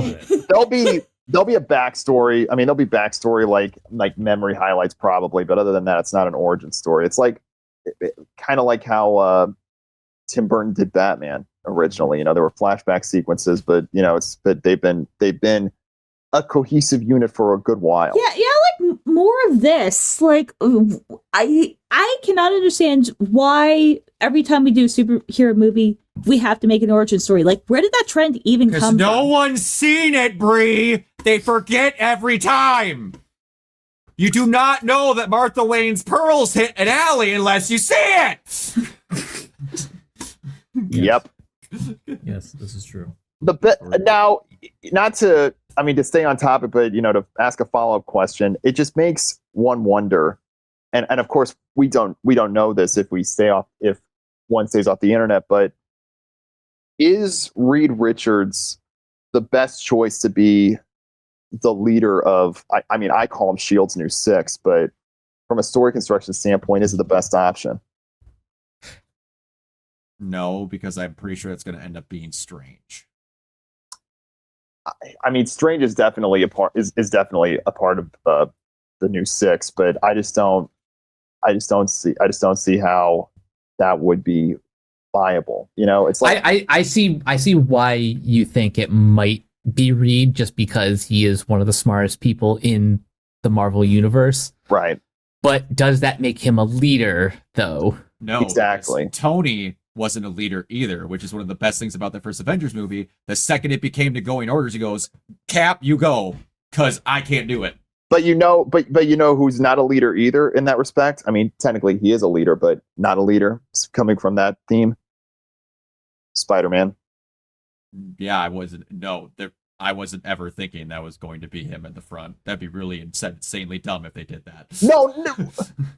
From a story construction standpoint, I mean, when you think about it, from the moment to be the leader of the Avengers, co-leader. I mean, think about Iron Man and Captain America. But from that co-leader standpoint, and from a story construction standpoint, the moment Doctor Doom's mask is unveiled, showdown. Yeah, the moment that I'm not looking forward to, because they're going to make Spider-Man more important to Doctor Doom than fucking Reed Richards. Yeah, I'm not looking forward to it. Well, think of Iron Man and Thanos. I mean, think of that from that perspective. Yeah, I get that, but that wasn't changing a character's perspective on who's more important than you just because it looks like Tony Stark. That's the one thing I'm not looking forward to. Because Spider-Man's going to mean more to Doctor Doom than the fucking Fantastic Four. Well, no. Like that, no. Doctor Doom's mission won't be one character. I mean, they'll have a dastardly plan, if you will. I know, I get that, but you're not going to get a big character action between Reed and Doom. It's going to be a character action between Reed and Spider-Man. No, you Doom will. And Spider-Man. Yeah, no, you will. It'll be the Fantastic Four, but then like the then it's like, I mean, think of like going back to Star Wars, like Dooku, Obi-Wan, and Anakin, and then Master Yoda shows up. Yeah, saying, but he throwing doesn't that think out that there. he's a different human being. That's what I'm getting at. Anyway, moving on from that. But Tune in next week. Yeah. Anyway, so we were gonna possibly talk about some summer movie stuff, but this podcast is gonna be 3.5 hours long if we do that along with WrestleMania. I'll say this. Let's if we were to sneak this in, I'm shooting off the cliff here. If we shooting from the hip, if we do one showcase of one movie at the very least, talk about why it's our most anticipated, and then we go into WrestleMania, that'll cut time down in half. Yeah, the one I'm looking most forward to is Superman or Fantastic Four. Yeah. Yeah, I mean, for me, it's probably Superman. It's also because my brain forgets what the hell's even coming out. I got a good one. Same. I got a good one. But Okay. You know what? I actually have two others since we kind of all said Superman. One is 28 years later because Good one. time didn't heal anything. Anyway, and yes, Umbreon Ballerina is also on there. Mm-hmm. Ballerina's I got a story about Ballerina. Go ahead, Mike. And then let's see, one more. The Phoenician story, or that's Wes Anderson's new movie. Yes. Me like it some Wes Anderson. Mm-hmm. Yeah, the Venetian Scheme comes out May 30th, and this has a great cast: Benicio del Toro, Mia Thrippleton, Michael Cera, Tom Hanks, Bryan Cranston, Riz Ahmed, Jeffrey Wright. Oh, I forgot one more: The Life of Chuck. Yes, absolutely. That's on my list as well. I really don't got any other big ones I'm looking for. I've got here. Let me do one. Let me do one real quick, and I'll go into a full spiel. But this allows one the opportunity to meditate, if you will, take it all in. So I'll just, before I go in to my showcase, I'll just invite you all to sit back, close your eyes, take a deep breath, let it all in. Listen to the wind blow. Watch the sunrise. Run in the shadows.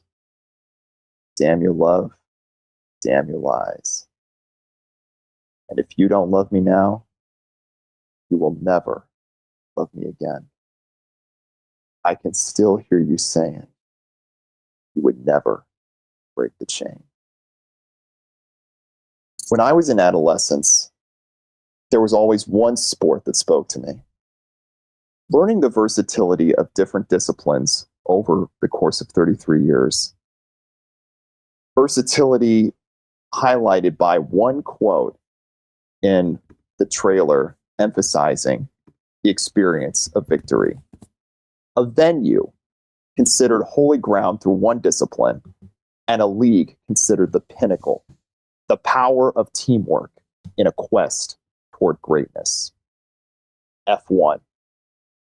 From the director of Top Gun Maverick, Joseph Kosinski co-wrote this screenplay with Aaron Kruger in collaboration with the FIA. The filming of this movie was what convinced teams that an 11th team in the paddock can be done. After denying acceptance of Andretti Global, Cadillac was welcomed aboard. A second team to be based in America after MoneyGram Haas. Listening to Jerry Bruckheimer discuss the film during the press tour for A Young Woman in the Sea, even the most outsider of outsiders can feel the anticipation in what this story will bring, not merely from a cinematic standpoint, but from a pop culture standpoint as well. There is a reason why there's a renaissance of interest in single-seater racing in the United States. It's not merely from that aforementioned standpoint, from a viewership standpoint, coverage standpoint, and a recognizable sponsorship standpoint. After all, the chain is what keeps us together.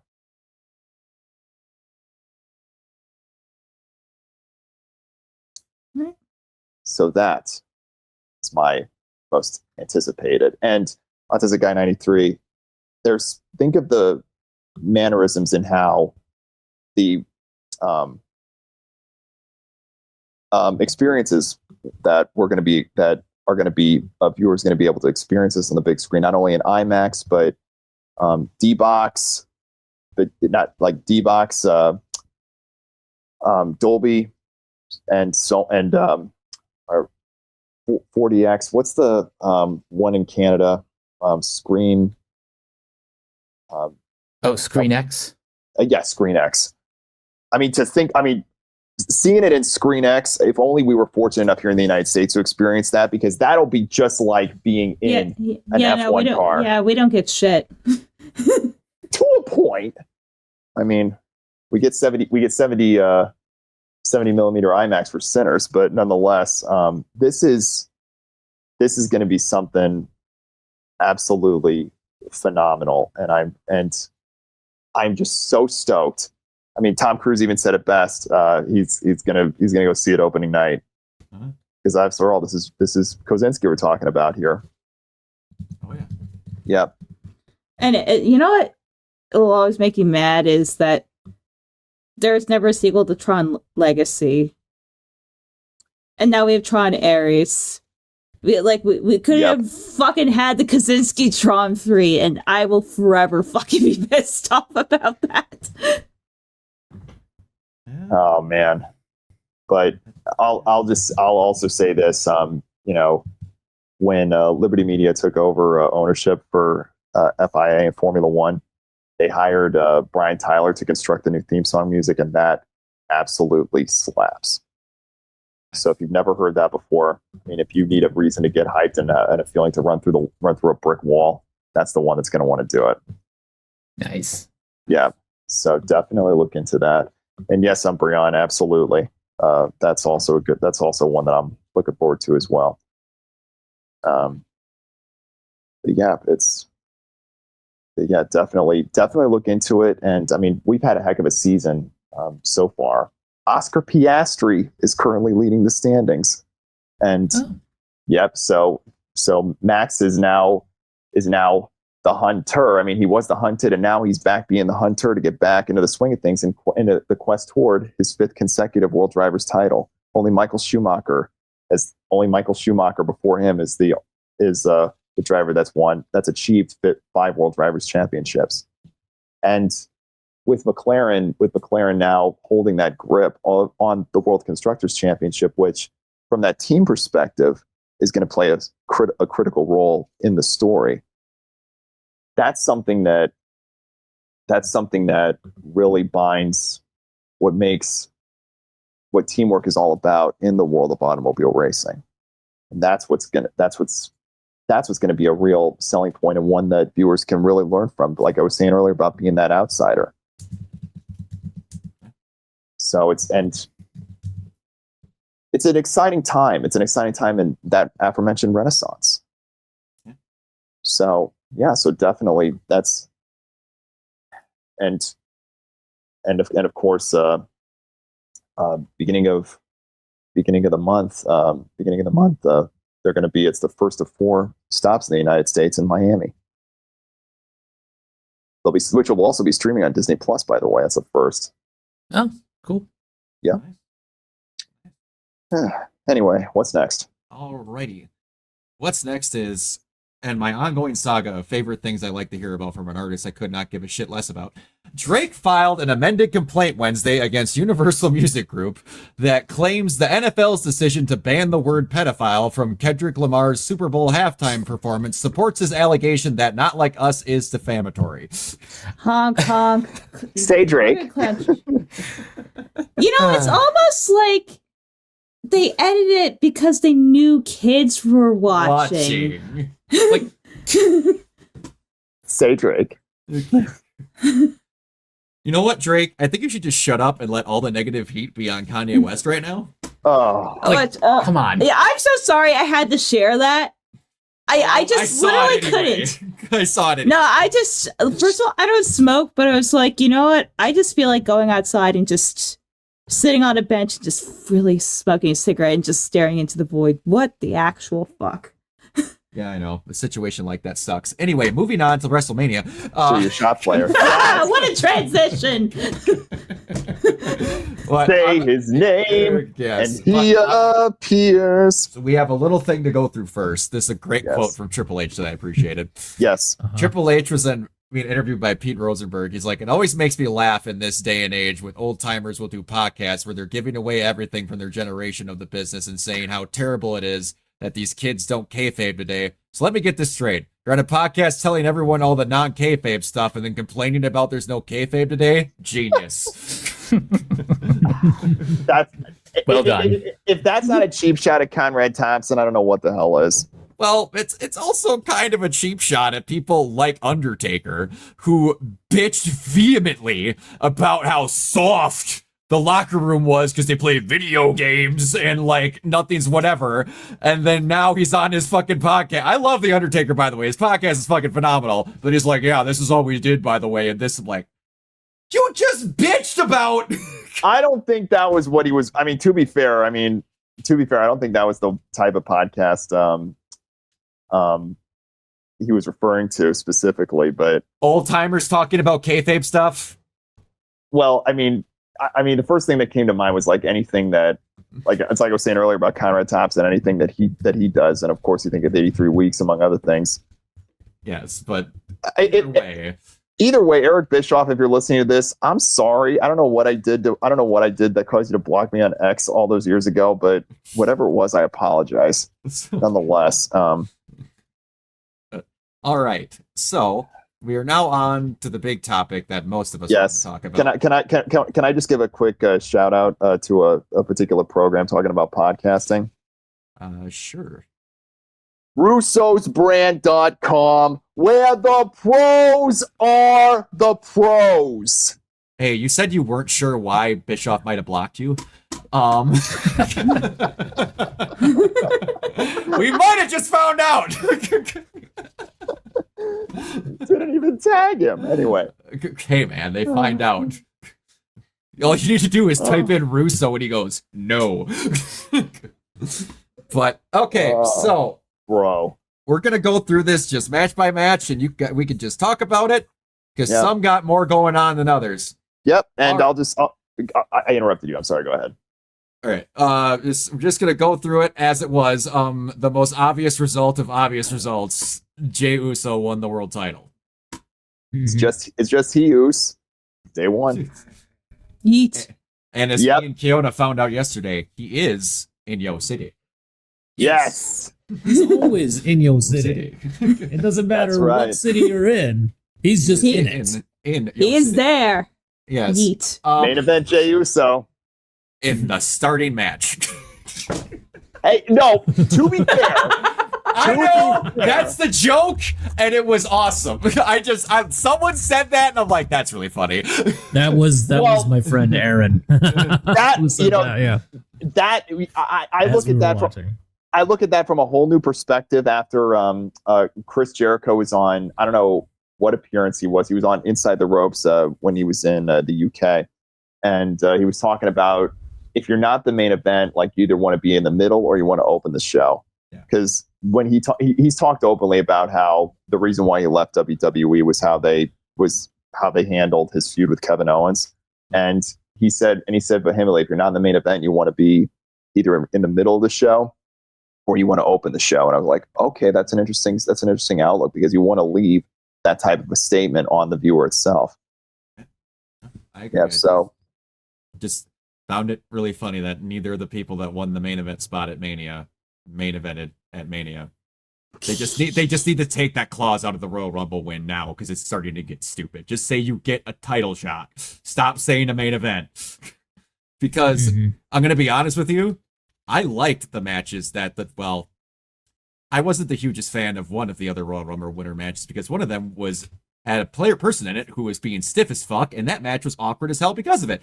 But the things that were in the main events should have been the things that were in the main events. oh, absolutely. Except for one of them was not a good match comparatively. But Yeah. You talking about Saturday or Sunday? I'm talking about Sunday. Saturday was fucking phenomenal. Sunday was something I could have watched on a Raw 14 years ago and been still upset about it.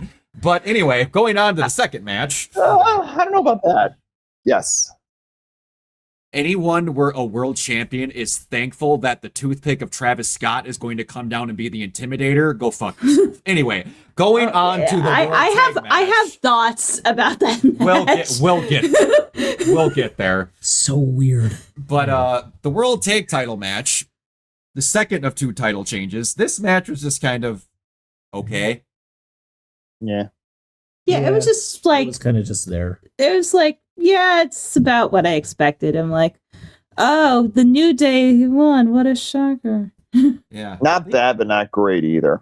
Nah, it was just Yeah. kind of The first two matches were like, the one with Gunther was kind of weird too. Like, he tapped out within seconds. Yeah, he tapped out so Yeah. fast. Yeah, my friend was saying that too. Like, overall, like, the match was great. And then that was just kind of like an autumnal, like, wet fart at the end. Yeah. But it's okay because he's going to get into a feud with Pat McAfee now. Pat McAfee and Michael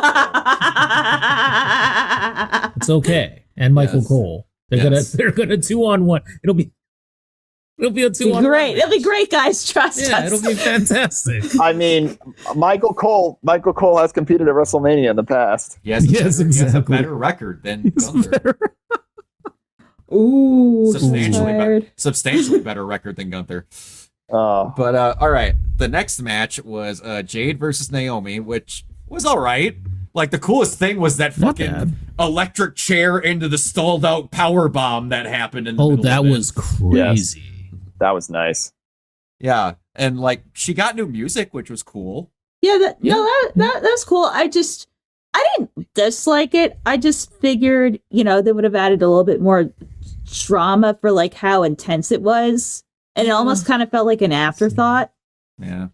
It's like, what the Also- hell was that feud where Triple H, like, Randy Orton RKO'd his wife, he tore apart his house, and then they had a regular match that wasn't no disqualification at Mania? Yeah. That's what my friend was saying. Like, it was just like too regular. Like, it should have either been like a street fight or, like you said, no disqualification. And it was just kind of like, oh, Jade and Naomi are fighting. Cool, I guess.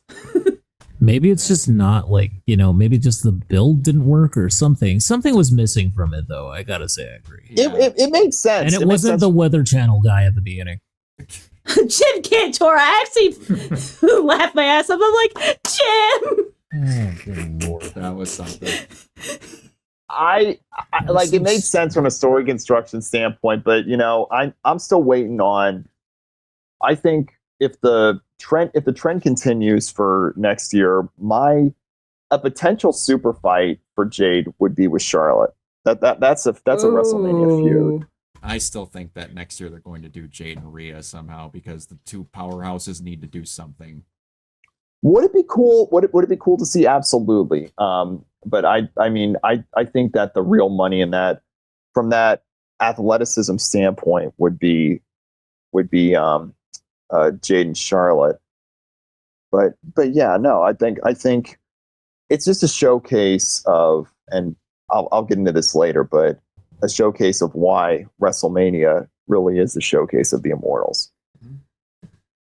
All right. Then we had the United States Championship match with shock and horror. Jacob Fatu ate LA Knight. Yep. That one Push of a was, lifetime. I mean, that was good. Like, I mean, everyone knew, like, it'll be a miracle if LA Knight doesn't come out in a body bag. Because I'm like, everyone and their mother knew how that fight was going to go. But still, God, The Fatu is out of the amazing to moonsaults. look at. He is big man. I'd like to see big man fight. That BFT out of that moonsault, if that reversal. That was crazy. That was some of the most, like, that man should not move like that. That was No. fucking crazy.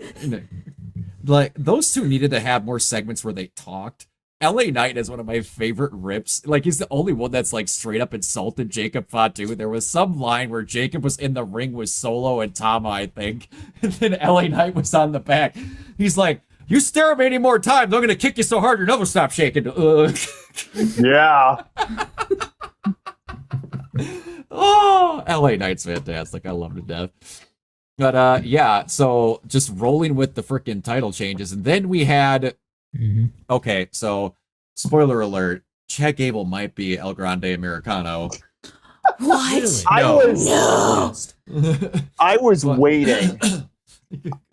I said in our in our group chat on Messenger, I have a feeling there's an idea.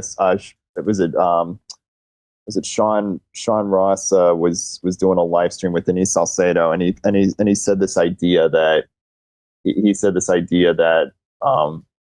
WrestleMania, there's a chance that WrestleMania might get Trumpy. And to see that, I mean, thankfully that wasn't the case, but to see that idea, like, and then I posted on X, I think that there's a chance that El Grande Americano gets his has his taco salads imported through Gold Belly from Trump Tower.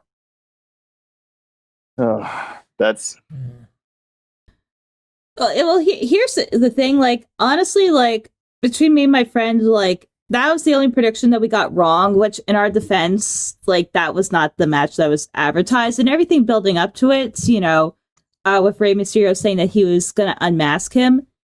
I definitely think they were kind of a little bit more on the fly with what they were planning. And well, that's yeah, because It sucks that they brought in Rey Fenix and just beat him. yeah, that was bullshit. Like, why even do that? That was Rey Fenix got to be on WrestleMania within 3 weeks of being within the company. I'll right. be happy he at least got to be on the show. Oh, absolutely. oh yeah, true. Because that'll lead to a feud where Yep. he can beat his ass later. Yeah, I almost kind of just wondering. I mean, because, like, again, I'm not in the script room or whatever. Like, but it was so obviously leading up that, you know, Ray was gonna show, like, who was the real luchador and, like, unmask him. But I almost kind of wonder if, you know, they're like, well, because, like, the whole thing is building that it has to be Ray that does it. Well, I'm like, Ray's out. You know, we can't fucking do that. So I almost wonder if they're gonna resolve that during SummerSlam, but I don't know. Well, down the road, I mean, we got Backlash coming up in St. Louis, but I think but no, with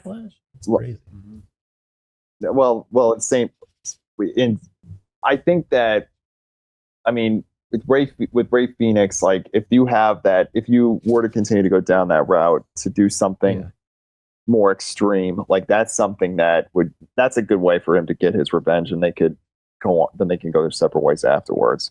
Yeah. I don't know, but either way, after he's unmasked, he needs to wrestle how he wrestled here in the future. He did a backwards 450 senton. I've never seen that move in my entire life. Oh yeah. Versatility. Yeah, all this shit he was doing, he needs to continue doing when he's no longer El Grande Americano. Because, good lord, he was... Ugh. All right. I did actually think. Thank you. Yes. Yeah, I mean, those I like. packages were great. Yeah. I mean, I was like, obviously, I was like meh in the outcome, but I don't think it was by any means like the worst match. Oh, Not at all. There's a match that we're gonna get into directly after it that I thought was much worse. But yeah, I do love when he goes gracias instead of thank you. But all right. I was wait. I'll say this much. I mean, the only icing on the cake would have been if he was in trouble and instead of Alpha Academy coming out, there was a cameo by Mr. America. I might have put a hole through my screen if I saw Mr. America show up. There would have been debris flying everywhere, and then they would have had to stop for 30 minutes at the very least to clean it all up. It's bad enough that we let that 70-year-old child have beer advertisements. Good Lord. Anyway, all right. Now, next on to like the first match that I genuinely thought was kind of clunky as fuck, and that was Tiffany and Charlotte. Yep. Oh. Agreed. I don't mean to be that person. I don't know how everyone feels about Charlotte. She could be a great wrestler, but when she wants to be a pissy bitch, she can be a pissy bitch. And there was a couple of times here where Tiffany was trying to do something and she sandbagged the living fuck out of her. I know, like what happened to Tiffany's tooth? Did it get knocked off, or was it like a veneer? Like, because my friend noticed that out and then it got fixed. So I have a feeling she wears veneers and they just like popped it back on. But I'm like, I don't know, but it looked bad. Well, it makes one wonder because the thing about telling a story from that performer standpoint is it's one thing to add real world elements to the story, but at the same time, when you go off script in the mannerism that Tiffany did, you not only lose the trust of your dance partner, you lose their confidence. And if you're not, Tiffany didn't start that. Well, either way, like the moment somebody goes off on that, if it doesn't get resolved, if it doesn't get resolved really quick, it's an accident waiting to happen, and it could turn into something very not only catastrophic but dangerous. So, I mean, when you look at moments in history of the craft that have done that from a recent standpoint, when John Cena went off script against The Rock, I mean, thankfully they were able to they resolved their differences. But when Hangman Adam Page went off script with CM Punk, and we saw how that went. Like Page tried to pull a John Cena on CM Punk, and it backfired. So how could I'm afraid the result, if they were unable to resolve their differences, I'm afraid this was a doomed byproduct of its own making. Kind of is, and I don't know everyone's opinions on Charlotte, but this is the second time in a big match where she's gone out of her way to try and make the other person look dumb. She did the same thing with Becky for no fucking reason. Not a good look. No, it's not. And here, like, I mean, I don't know what was going on, but like Tiffany to me was trying to be professional about it like the entire time. Yeah, it was that. Go ahead, Brock. No, it's I used to like Charlotte as a performer, but ever since like she split with no longer friends with Becky, was an absolute shithead to her, and then other things, it's just she doesn't act like how she used to, and it shows in ring a lot, where there's sometimes people she feels are not at her level, she'll try to make them look bad in the ring. She's the first person I've noticed actively do it in a match on purpose. Because Tiffany's she's not a 20-year seasoned veteran, but she's not a fucking rookie. She's not who doesn't know what she's doing. Like you could tell, like she's a great athlete. Like the, gymnastics training, like she has like, to me, like a very like unique flavor to offer. Mm-hmm. But I'm like, she just kept getting like, I know it's like, you know, we're not doing like fake punches or whatever, but like she was getting the shit beaten out of her. I'm like, is that in the script? That doesn't feel like it's in the script. I don't know. That match was hard to watch, boys. Because it looked like they were about ready to break into an actual fucking fist fight partway through it. But Yeah. it did get done, and then after that was the match where I about blew my fucking voice out, which I think might be one of my favorite Mania matches in like the past 5 years, which was Rollins, Punk, and Roman. Oh my god, that was so I good. To agree. me, that was the whole like the highlight. I'm like, Highlight of yeah, like night day 2 was kind of doomed So good. because I'm like, how are you gonna repeat that high? Yep. I mean this is a showcase. No matter how hard you work, this is a showcase that dreams can and do come true. And to see that from the very beginning, that highlight package in the It's beginning, fantastic. oh my Mhm. gosh! And then Yeah. to go into in Living Color. I mean, yes, Drew McIntyre can have bragging rights because he had a similar circumstance when at Clash of the Castle. But to see this moment play out and get out of here. Yeah. When I see it. when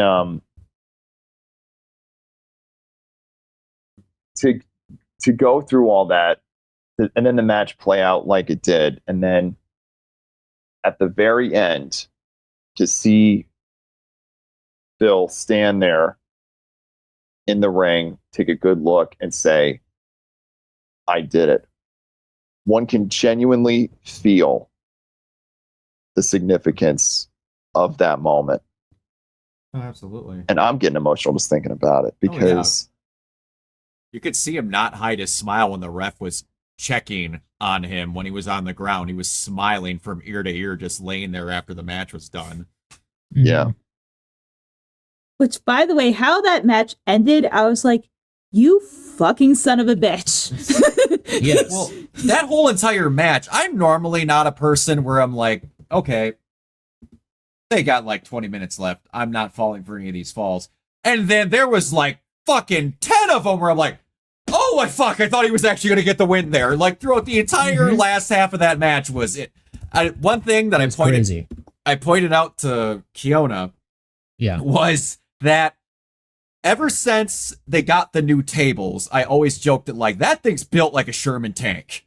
They're not breaking one of those fuckers. And then Rania came around and they changed the design for the tables Yeah, they did.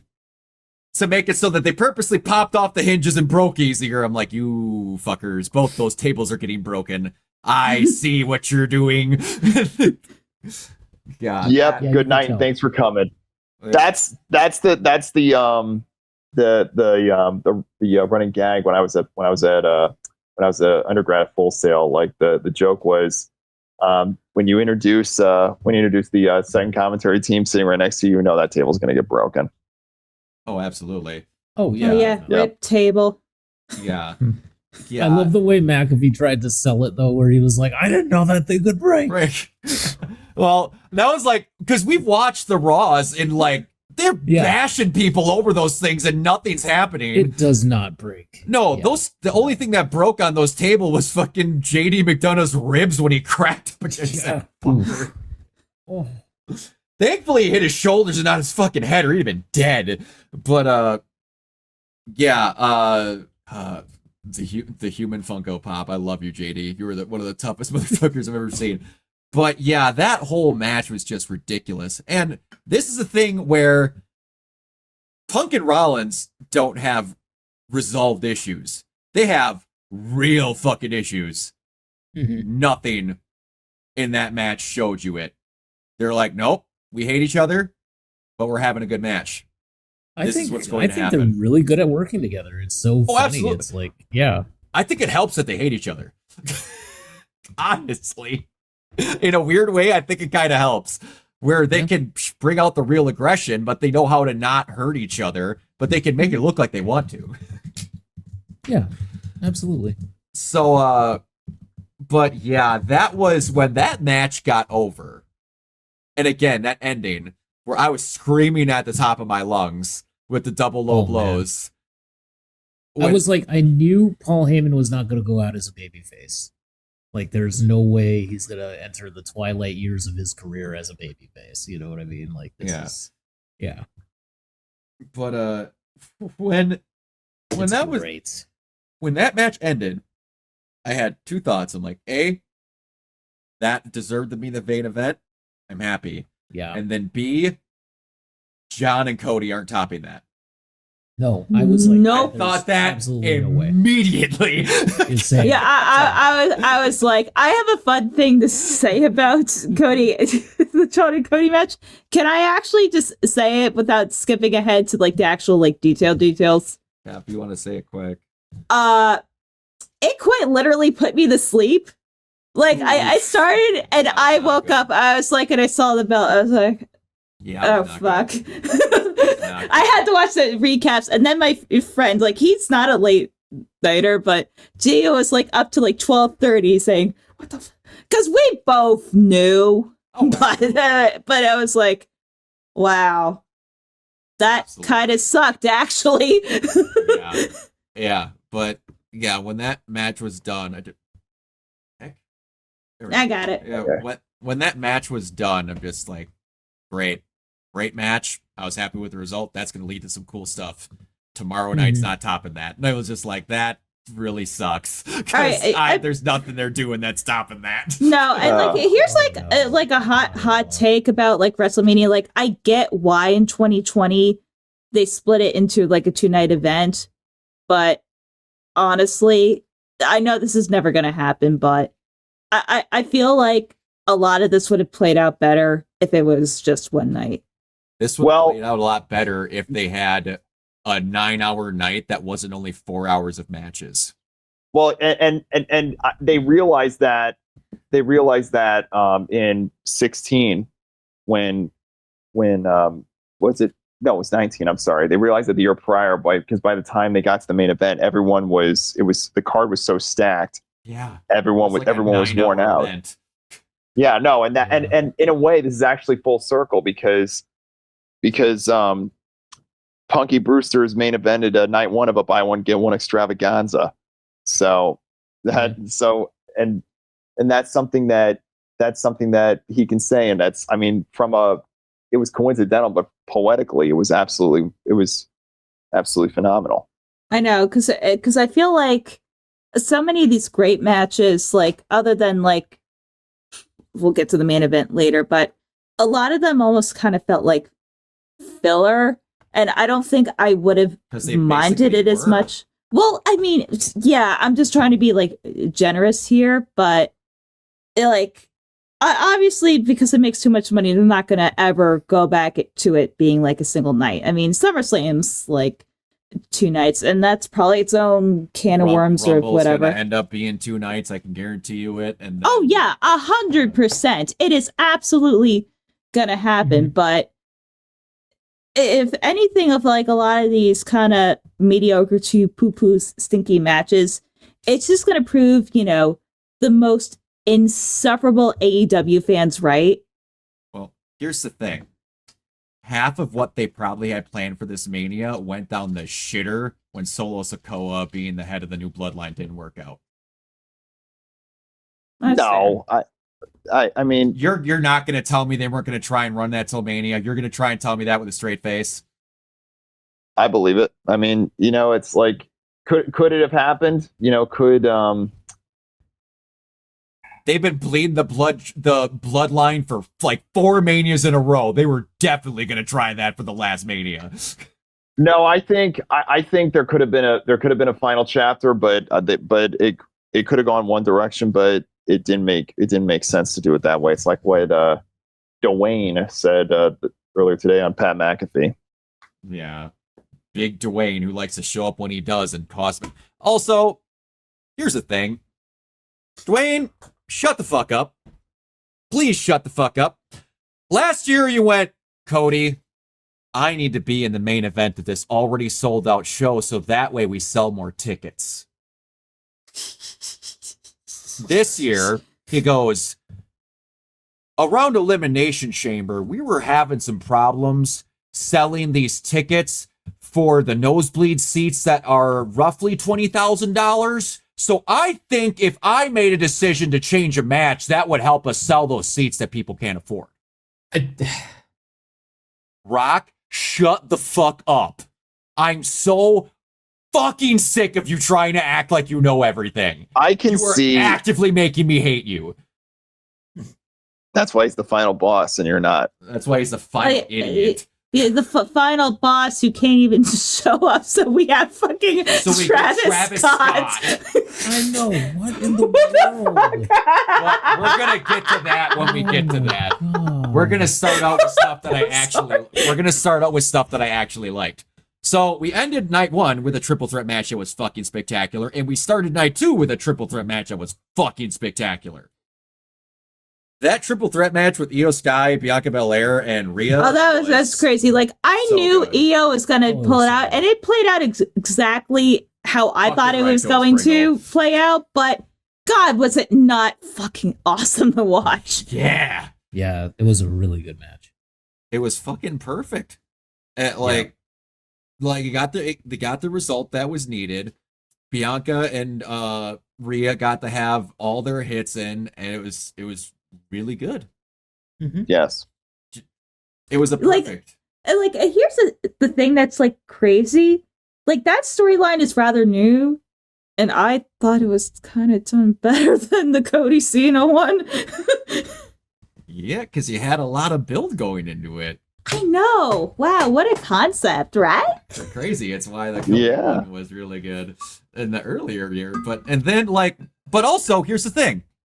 This one, the next match had literally no build, and rumor reporting might have happened out of a fucking accident at the Rumble. Damian Priest and Drew McIntyre was great. Oh yeah, no, that was Oh, yeah. great. When he whatever that power bomb or DDT on those steps. Oh, I thought he was gonna blow his back out. I was convinced that something was wrong with Priest at the end of that because of the way he was telling the ref that he couldn't breathe. Yes. He may have punctured a little lung. Yeah, or he actually hit the Yeah. chair a little bit, but Priest coming out with Slayer. Yes. Yes. Oh, And Drew McIntyre coming out as the Doom Slayer. Yes. That was great. I was like, he's either the Phenomenal. Doomslayer or Kano, and I'm not sure because I saw the His heart attire thing. was like Kano, but the Doom Slayer stuff was all over the place. Yes, which okay, WWE, I get the advertisements. We I don't know. need to have the thing in the middle of the ramp. I don't know. I still liked it in this case. I'm Yeah. fine For, with it for being a thing. Doomslayer, yeah, but when they have giant Clash of Clans models running around, we Oh, don't yeah. need that. That's something else. Yeah, because if you that's allow one, kinda you have to stinky. have the other. Unfortunately, yeah. Yeah. Yeah. I get you. Kind I of get a you. little stanky there. Also, Drew McIntyre has my favorite WrestleMania tradition ever, the I'm bored at work text. Oh, I love it. I love it so much. Yes. That is the shit. And I looked and I was waiting. I'm like, he's grabbing his phone. I was literally refreshing my Twitter, waiting to see his thing come up.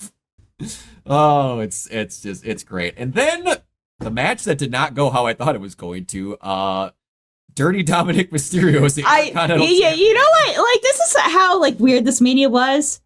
I actually was happy that he won. Like it was to me. Okay, just to kind of sidetrack, like him betraying Finn, like that was telegraphed for weeks. Absolutely Yeah. knew that was going to happen. Him actually succeeding in winning, I was like, huh, this is kind of a pleasant surprise. I kind of like this. Yeah. I figured Braun still wasn't hate him. winning because they would do other stuff. Yeah, he's In good at his kayfabe. job. He's good at In his job. kayfabe, I hate him. Yeah, he's Not good not at in his real job. life. Yeah, he's good at his job. And it was cool He's a that good now, guy. It's just I just hate him in kayfabe. now him and his dad have both run Intercontinental Championships at WrestleMania. That's pretty cool. Nice. That's pretty That's, cool. that's neat. Yes. Love with basically everything he does now, it's going to have the accolade of first father son blank and blank, first father son Yeah. blank and blank. Yeah. Yep. True. Yeah, yeah, it was really cool. I thought that the opposite was going to happen, to where I he really was thought going so. to lose his title yesterday, Yeah, that's what I thought. but he Yeah. didn't. We'll get to that. Yeah, well, yeah. And then so then we had, I'm not gonna lie to you, Mhm. I popped really hard for that triple threat match. I don't know if there's a WrestleMania moment that I popped for harder in a long time than when Joe Hendry's fucking music hit. Yes. I have been watching that guy since he's been doing top 10 lists for What Culture Wrestling and Gaming like 7 years ago. Oh. Seeing him get to be at WrestleMania was like me watching my kid get to play in the NFL. Yes. The emotion in that moment, I mean, from the reveal to seeing the emotion in his eyes as he's walking down that ramp. Randy Orton, you could tell he was having a ball just in that moment. Oh, and He saw him hit, when he saw him see the music, everyone screaming, he goes, well, shit. Yep. And one of my, and talking earlier about AEW and the day before with the event of the Dandy Highwaymen that you're too scared to mention, it's when there's one of my favorite chants of the weekend was Tony fumbled, and to see, talking about how WrestleMania is genuinely is the showcase of the Immortals. This moment is the reason why. And to all the imbeciles on X who think that Joe Hendry was buried, You have to have a WrestleMania match. I guarantee Exactly. you, they were like, the hey, TNA heavyweight champion. Would you say the same thing about Nick Nemeth if Wanted Man started playing? No. You'll say it's Dolph Ziggler. Like, he lived his dream. Just shut up. I can guarantee you Yeah. this is how that phone call went.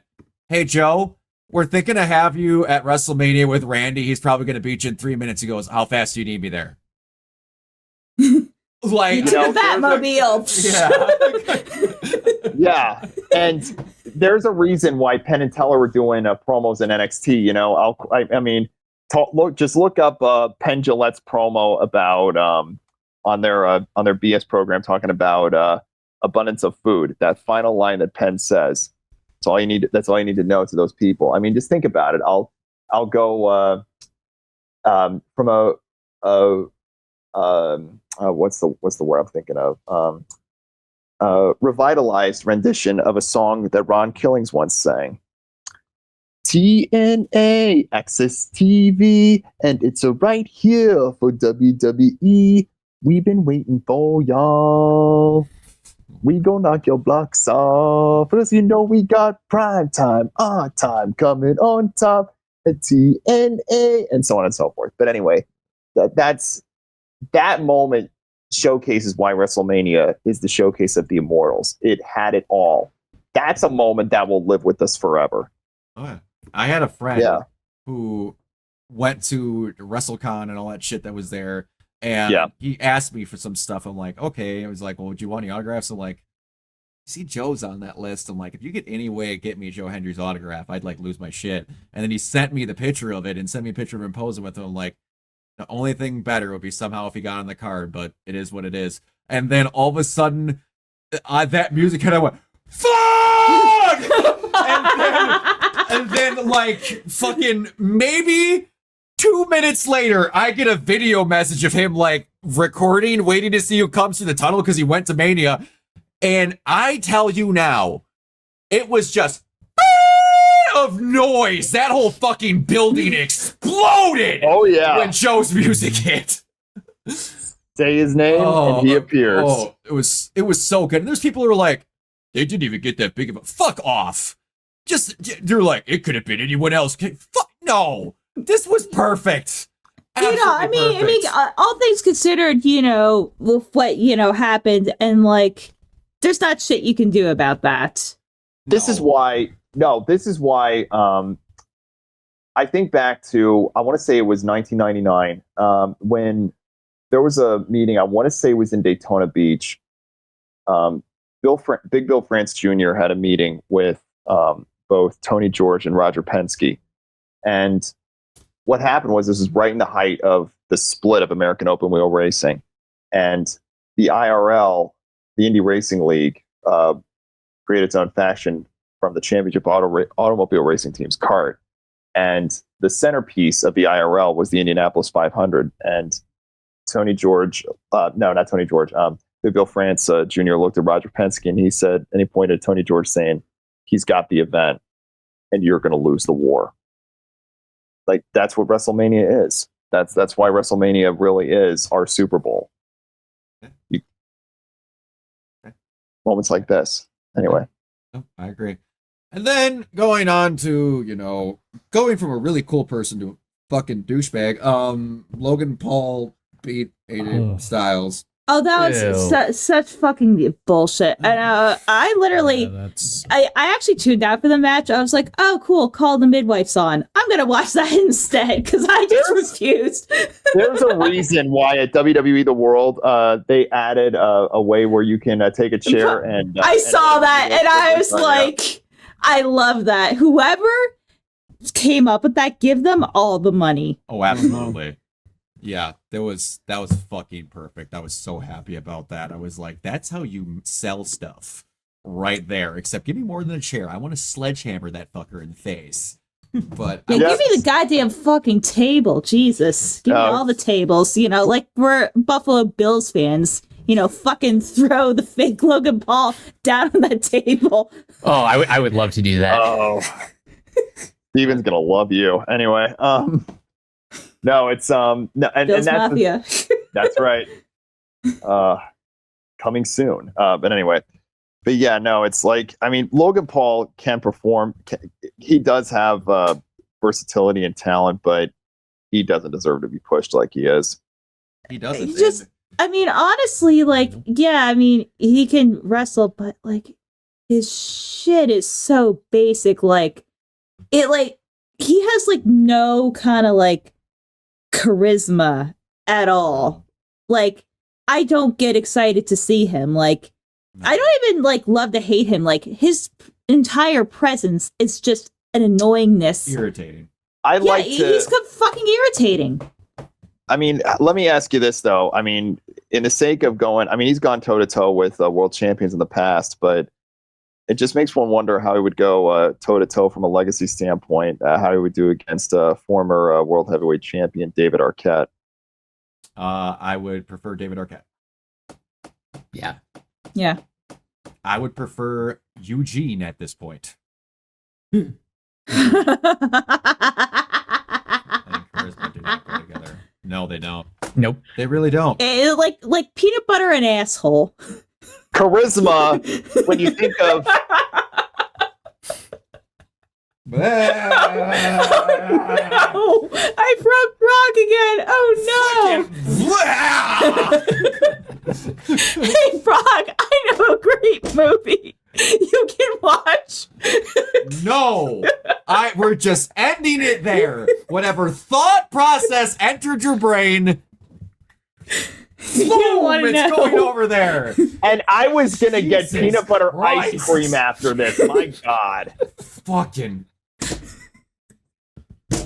What I was gonna say was, Paul and charisma do not go together well. Think about it, if you think of Captain Charisma, you could say that he's Logan Paul's father. That's the icing on the cake. No, I'm sorry. Logan Paul wishes he was an eighth as cool as Christian Cage. I wish they actually would do what they wanted to do to Christian and put the fucking blue dot over his face. I wish they'd do that. Because, did you not hear about that? There was a time where Vince McMahon thought Christian was ugly, so they wanted to, when he was on camera, put a blue dot over his face the entire time. I'm not kidding. Go look it up. Christian, at Blue last dots. you're on your own. Anyway, so then if you keep breaking him, we're going to need to get a new head. Don't. don't. I got a new headset. I got a new headset, and I have a new version of my old headset as well. I hope to never have to use that because I really like this one. But anyway, going on, we then had probably one of the more predictable options for a return, even though I popped pretty hard for it. Lyra Valkyria and Becky Lynch started their roughly 2-day reign as tag champions. Not even 24 Yes. hours. Barely. But Liv's reaction to the music hitting was fucking great. Oh yeah. Yeah. Yeah. I'm a big Bailey fan, but I'm a big Becky Lynch fan. I'm sorry. I am too. I mean, I love the man. We're in her era, and she'll forever go down as one of the greatest of generation. But Oh yeah. what was the deal? Was it to build a feud with Lyra, or Yeah, it's like was to go all all purpose. Batista on her, like Batista did with Rey Mysterio? I mean, Except it I was mean- billed with Ray. So you were supposed to be my friend. No, Yeah. like I mean, the thing I didn't like about that is how screwed Bailey got. and and Chris Van Vliet did release a episode with Bailey that just dropped today, and to hear talking about that moment was really heartbreaking. I mean, Bailey's had a WrestleMania moment that she'll take forever, but to hear that, But like all that hard work, and then you're like, nope, sorry. Like, she has been the That's- most universally shafted of the 4 horsewomen. honestly, like, because I was talking with Gio, who's the co-host of my podcast. He said out of everything, that probably pissed him off the most. Yeah. yeah, Because unless they're gonna do something with it, they faked an injury for the sake of getting a pop from Becky, which they could have still done this. Have Becky come out and stop them from doing something screwy, and then Yeah, just have her just coming fucking like full speed ahead down the ramp. yeah, and then you could have something go wrong where Becky still turns heel on her, whatever, and still let Bailey have a moment. Like I don't know, or they could have been like or Bailey's in there, but then they're like, oh, the refs got taken out. The match isn't gonna happen unless we get a new referee, and then fucking Becky comes out in a ref's t-shirt. Like I don't know. Bailey got screwed really bad. yeah. It's I don't know. Bailey's she's just great. She doesn't deserve it, but okay. So the match that has been set up for a little bit, John Cena and Cody Rhodes, in my opinion, was not a good match. It was bad. And I said a few minutes ago, and Tommy, I think your internet kind of crapped out. This match quite literally put me to sleep. Like, I saw it start to come on, I conked out, and I was like, saw Cena holding the belt, I was like, Not that I was shocked. I mean, I think we all knew that Cody wasn't going to run it back. But then, like, recapping, rewinding, watching all the bullshit that happened, and then, like, Dwayne, didn't show up. Yeah. What was the point of all this? Like, honestly, it would have been more vanilla, but I feel like it would have played out better.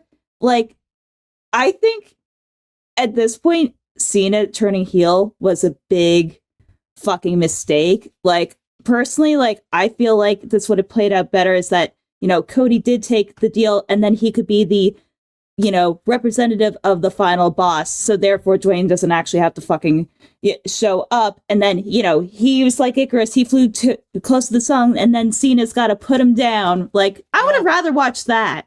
I don't think Cena turning heel was a big fucking mistake. I think Cena turning heel and his muscle being Travis fucking Scott was a big mistake. Okay, valid argument. Well, the thing, bro, is that Cena might be the new. I mean, he was a GOAT in his own unique way, but over time, he's no Ric Flair. Oh, hell no. There can only be one Nature Boy, and who will forever be on the Mount Rushmore of the greatest performers of all time. So, and like the thing in the match is if he went back to the professor of thugonomics like Cena, I would have liked that, but he really didn't. No. and it just didn't make it. Could he have? Yes. I mean, listening to Chris Monvalet's podcast where he would have he almost did it when in a completely different character direction when he was feuding with The Rock. And fear thy name, that song's locked in a vault away somewhere. Could he have gone down that route? But it's like it's a different version, a different character. So would have been so it's interesting to see how this is playing out. But from that final boss mentality, I do believe, because we still don't know who the third man is, or the third individual could be a woman. There's no guarantee there's even a third individual. That's the thing. Here's the thing. Like, I feel like they've lost the plot so bad. Yeah, because they originally were like, next year we'll do Roman, and then The Rock comes out on national television, goes babyface because of Netflix, and it's like, this guy who I beat half to death in front of his RV, this guy's just the best. I'm going to go hug him and kiss his children. I love him so much. By the way, no, psych, I still want you dead, but I want you to be my champion and give you my soul because I think I need to be involved in events still. The final boss does what the final boss wants to do. And yes, and sometimes it's very bad decisions. Right, which, you know what? I would have been fine with that. But, like, Cody, like, not taking the deal, I feel is, like, where the storyline both peaked and also fell off a fucking cliff. I also think that Cody does need to take some time off because, it makes sense if you want to give him some time off from that perspective, because he's carried the company on his back for a year, and Cena, to his credit, has done so a lot longer than Cody has from that perspective. So, I'm not even mad that Cody lost. No. It was like so boring. I'm like, to have all that potential, and then fucking nothing. Here's the dumbest part. There's a literal point in the match where Cody almost got his title retained to him through disqualification by John Cena asking someone to do it. When dumbass gets called down to the ring, by the way, stop holding a fucking title you didn't win. You look like a fucking child going to daycare with his favorite toy. Stop it. They have Travis Scott come down. Like a trinket on a Christmas tree. Go on the apron with the referee in full eye shot. John Cena holds Cody's arms and tells Travis Scott to hit him. Well, you know what? That would have lost the match and Cody would have retained if Cody wouldn't have broke free. He could have won it by John Cena's stupid idea. That made no so fucking sense. And here's like the thing where like this is so out of character for Travis Scott, him actually coming down into the crowd when something bad was happening. Yeah. Yeah. Because he wants to be the cool guy. And hey, have a fucking celebrity come down, but have a celebrity come down that I don't think Michael Cole could beat the fuck out of.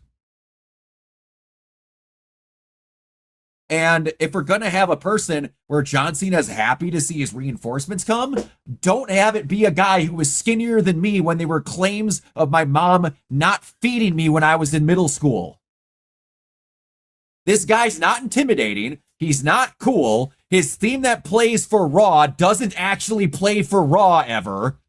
He's literally there to play dress up with a hardcore title that hasn't been a title for roughly 20 years.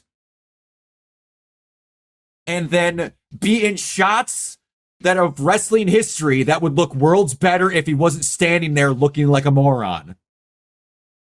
And not only is that, but he like legitimately during when, you know, the heel turn happened, like Injured he Cody. fucked it up. Yeah, he like actually like fucked him up, which obviously like that's not what was supposed to happen. No, it's almost like an untrained professional who, you know, openly lights up in the middle of a Raw event getting high, doesn't know what he's doing in a professional wrestling aspect.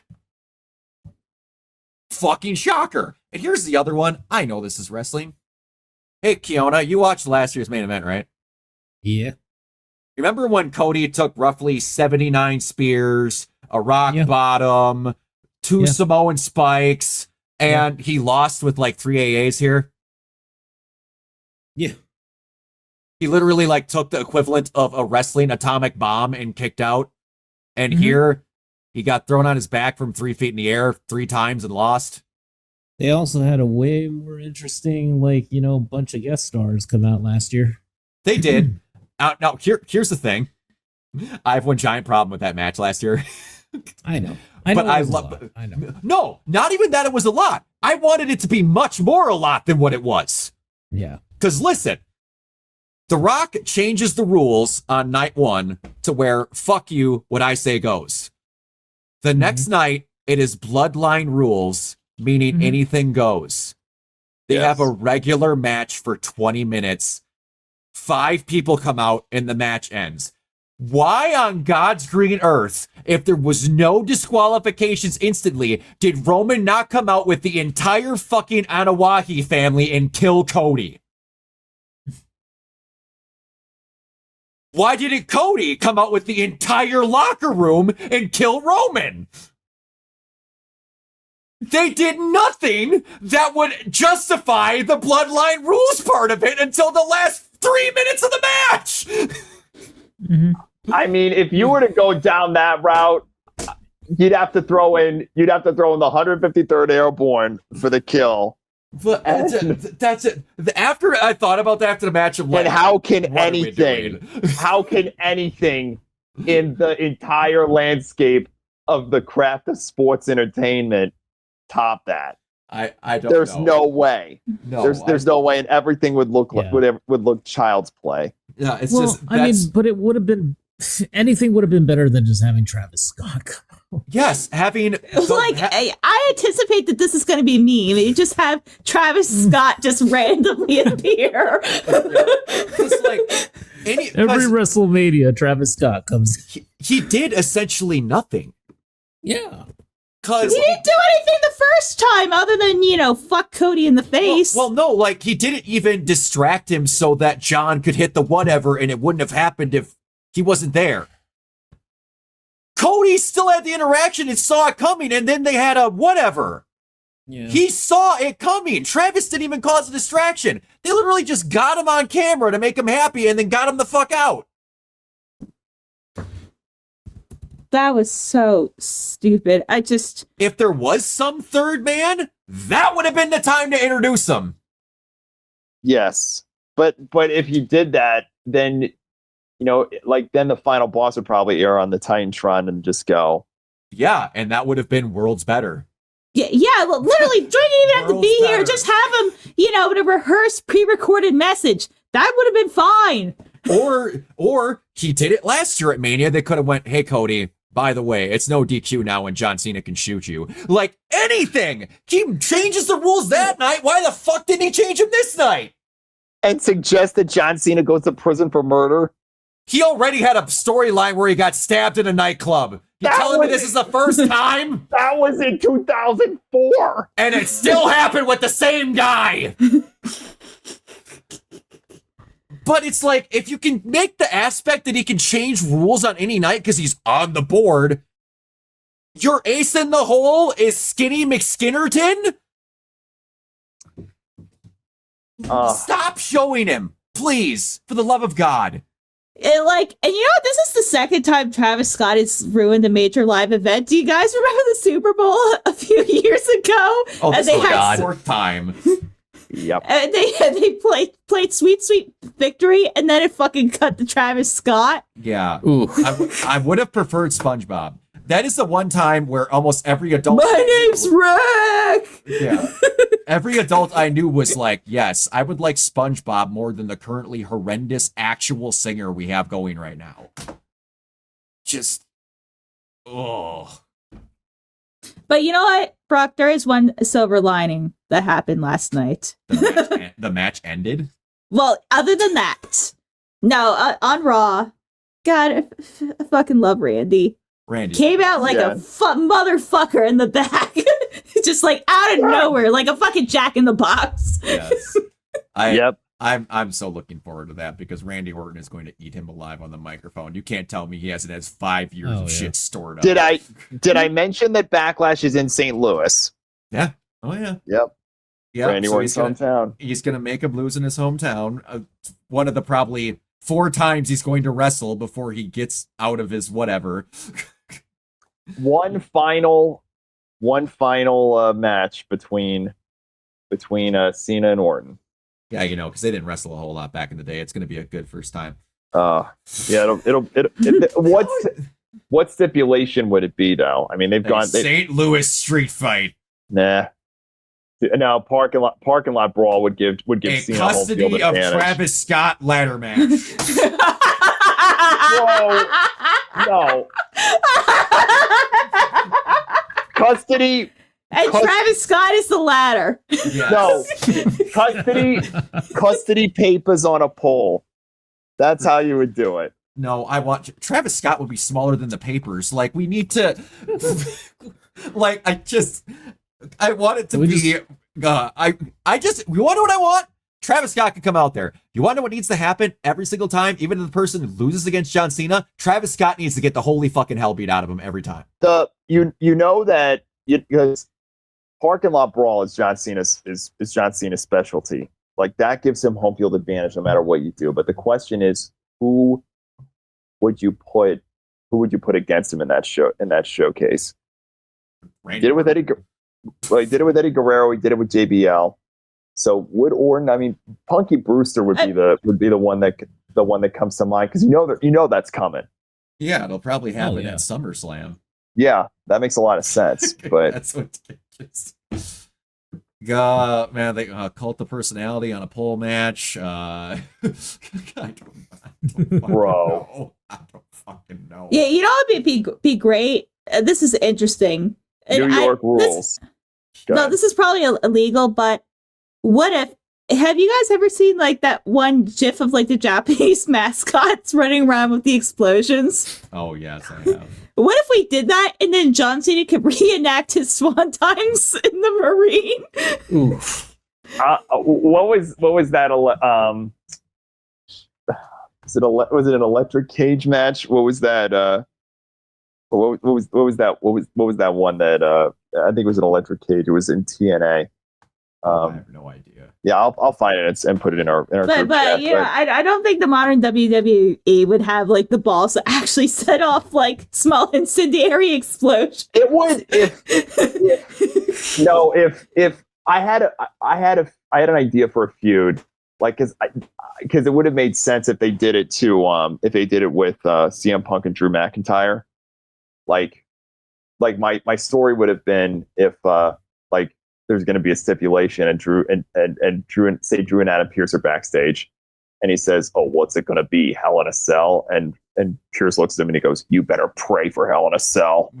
And then he says, "Oh, shirts versus kilts." No. What happened? What the story would be like? He hands him a package and he takes a look at it and he just goes, and he's horrified. And then he just drops it. And then he goes. Then the next week, Punk comes out with the package. And this would have made sense because Larry was involved in that storyline. But Dog collar.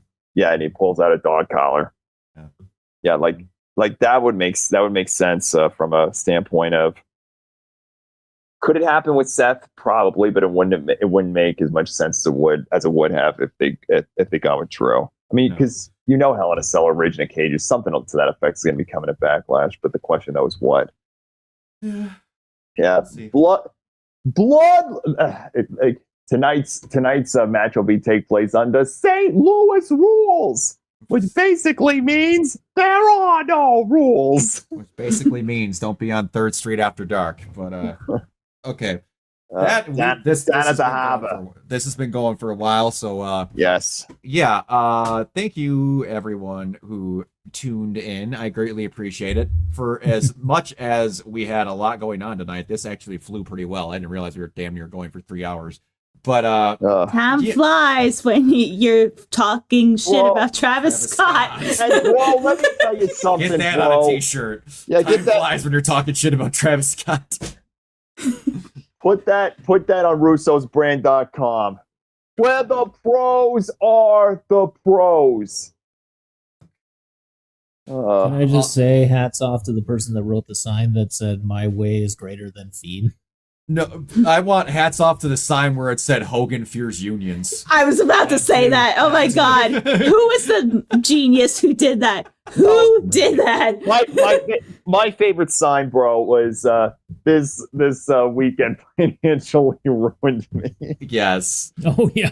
Yeah, I saw that. That's what my buddy Eli sent me when he showed me all the shit that he got at the WrestleCon, where he's like, he sent me the thing from Tiger King. He's like, I'm never going to financially recover from this. God damn it. But, Yep. all We had some right. really good signs. Yes, there was a lot of. Yes. My favorite one in every wrestling game was the guy behind me can't see. I love that sign so fucking much. Yep. Yeah, no, I get it. I get it now, bro. Like this is the one thing at Backlash. I was just thinking about this. First, the ring's going to be surrounded with poison ivy. Then they have to go around and get the 3 Billy Goats from at the one and whether it's John Cena or Randy Orton, the one person that gets in the car, goes to Randy Orton's house and tucks his kids in goodnight is going to be the winner of the match. It's going to be awesome. Where are you all going? Yes, exactly. But the other detail that I'll say quick before we go out, and I actually kind of hope this happens. Cena said at a thing with Pat McAfee that he is taking the belt home with him and retiring the lineage of it. And Yes. that WWE will need to make a new belt and start with a new first-time champion. I think that'd be kind of cool to make a new design that does not just look like a giant fucking W. That would be cool. Yeah, that would be sick. It would be. But I mean, and I said this yesterday, I don't want it to turn into Cody Rhodes has to save the sacred timeline and recover the belt so John doesn't retire with it. I want them to make a new belt. If and when Cody comes back, it's obviously going to be against John to take back what he lost. But like, I can see that the first thing that comes to mind is like a recreation of when Chavo Guerrero was celebrating with the ECW title, and that's how CM Punk returned. Like something similar to that, and you don't see coming. Yeah. Something elevated in that regard. Yeah. All right. But yeah.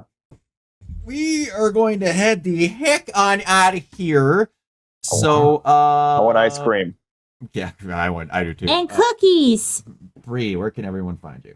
You can find me at crazylemur.bsky.social. I'm also on Instagram at lemurs rule1. And also check out my personal baby podcast, Lay Crap, that I do with my friend Gio. We have 5 episodes out. You can find it. I finally updated it. So we have new platforms. We have Amazon, Podchaser, YouTube, and of course... Shut up. Yeah, shut up, Umbreon. And you can also find it on Apple Podcasts and Spotify. So please watch our podcast where we dunk on bad movies, but it's also a show about love and how much we love movies. Just like the exact opposite of how Morgan hit, and his thing of rock candy. If you want to hear about that, watch episode 5 featuring John Cena's The Marine. Jesus Christ. All right. What do I Thank come you. back to in chat? Yeah, you missed a little bit. Mike, go ahead. You guys can find me on various social media sites at Captain K42. You can check out my quick thoughts on letterbox.com/CoachK42. And you can follow Renegade Pop Culture on Facebook and Blue Sky at Renegade Pop Culture. You can also find us here on YouTube, on Podchaser. Consider supporting our Patreon at patreon.com/Renegade Pop Culture. Listen to all of our podcasts on Spotify, Apple Podcasts, or wherever you listen. And last but not least, everything can be found at renegadepopculture.com. You can escape, so do we. Fiona, why isn't it working? Why isn't it working? Go there. There we go. You can find me on Twitch and Blue Sky at Neoplasmic. You can find me on Instagram and Threads at Neoplasmic81, and you can find me on Twitter at Neoplasmic24. Boom. Oh, miss.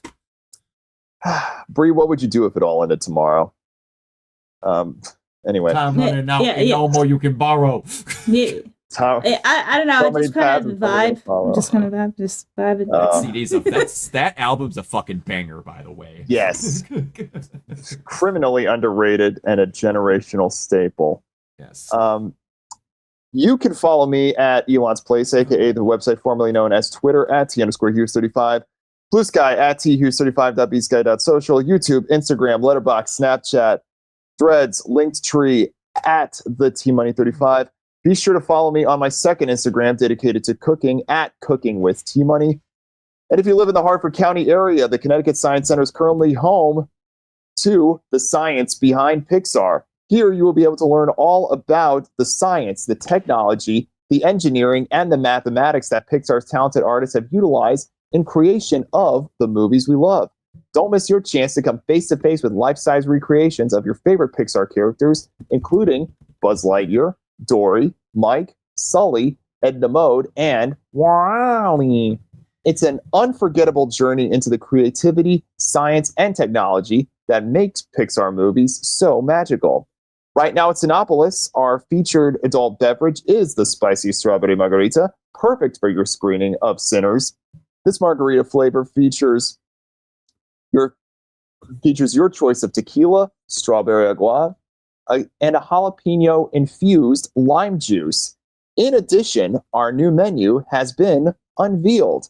New seasonal favorites include crispy fried pickle spears, Supremus loaded fries, mozzarella sticks, smoked brisket quesadillas, a margarita burrata pizza, Diablo pizza, Hatch green chili chicken taquitos, smoked brisket burgers, lobster rolls, warm brownie sundae, truffle parmesan popcorn, s'mores popcorn, and more.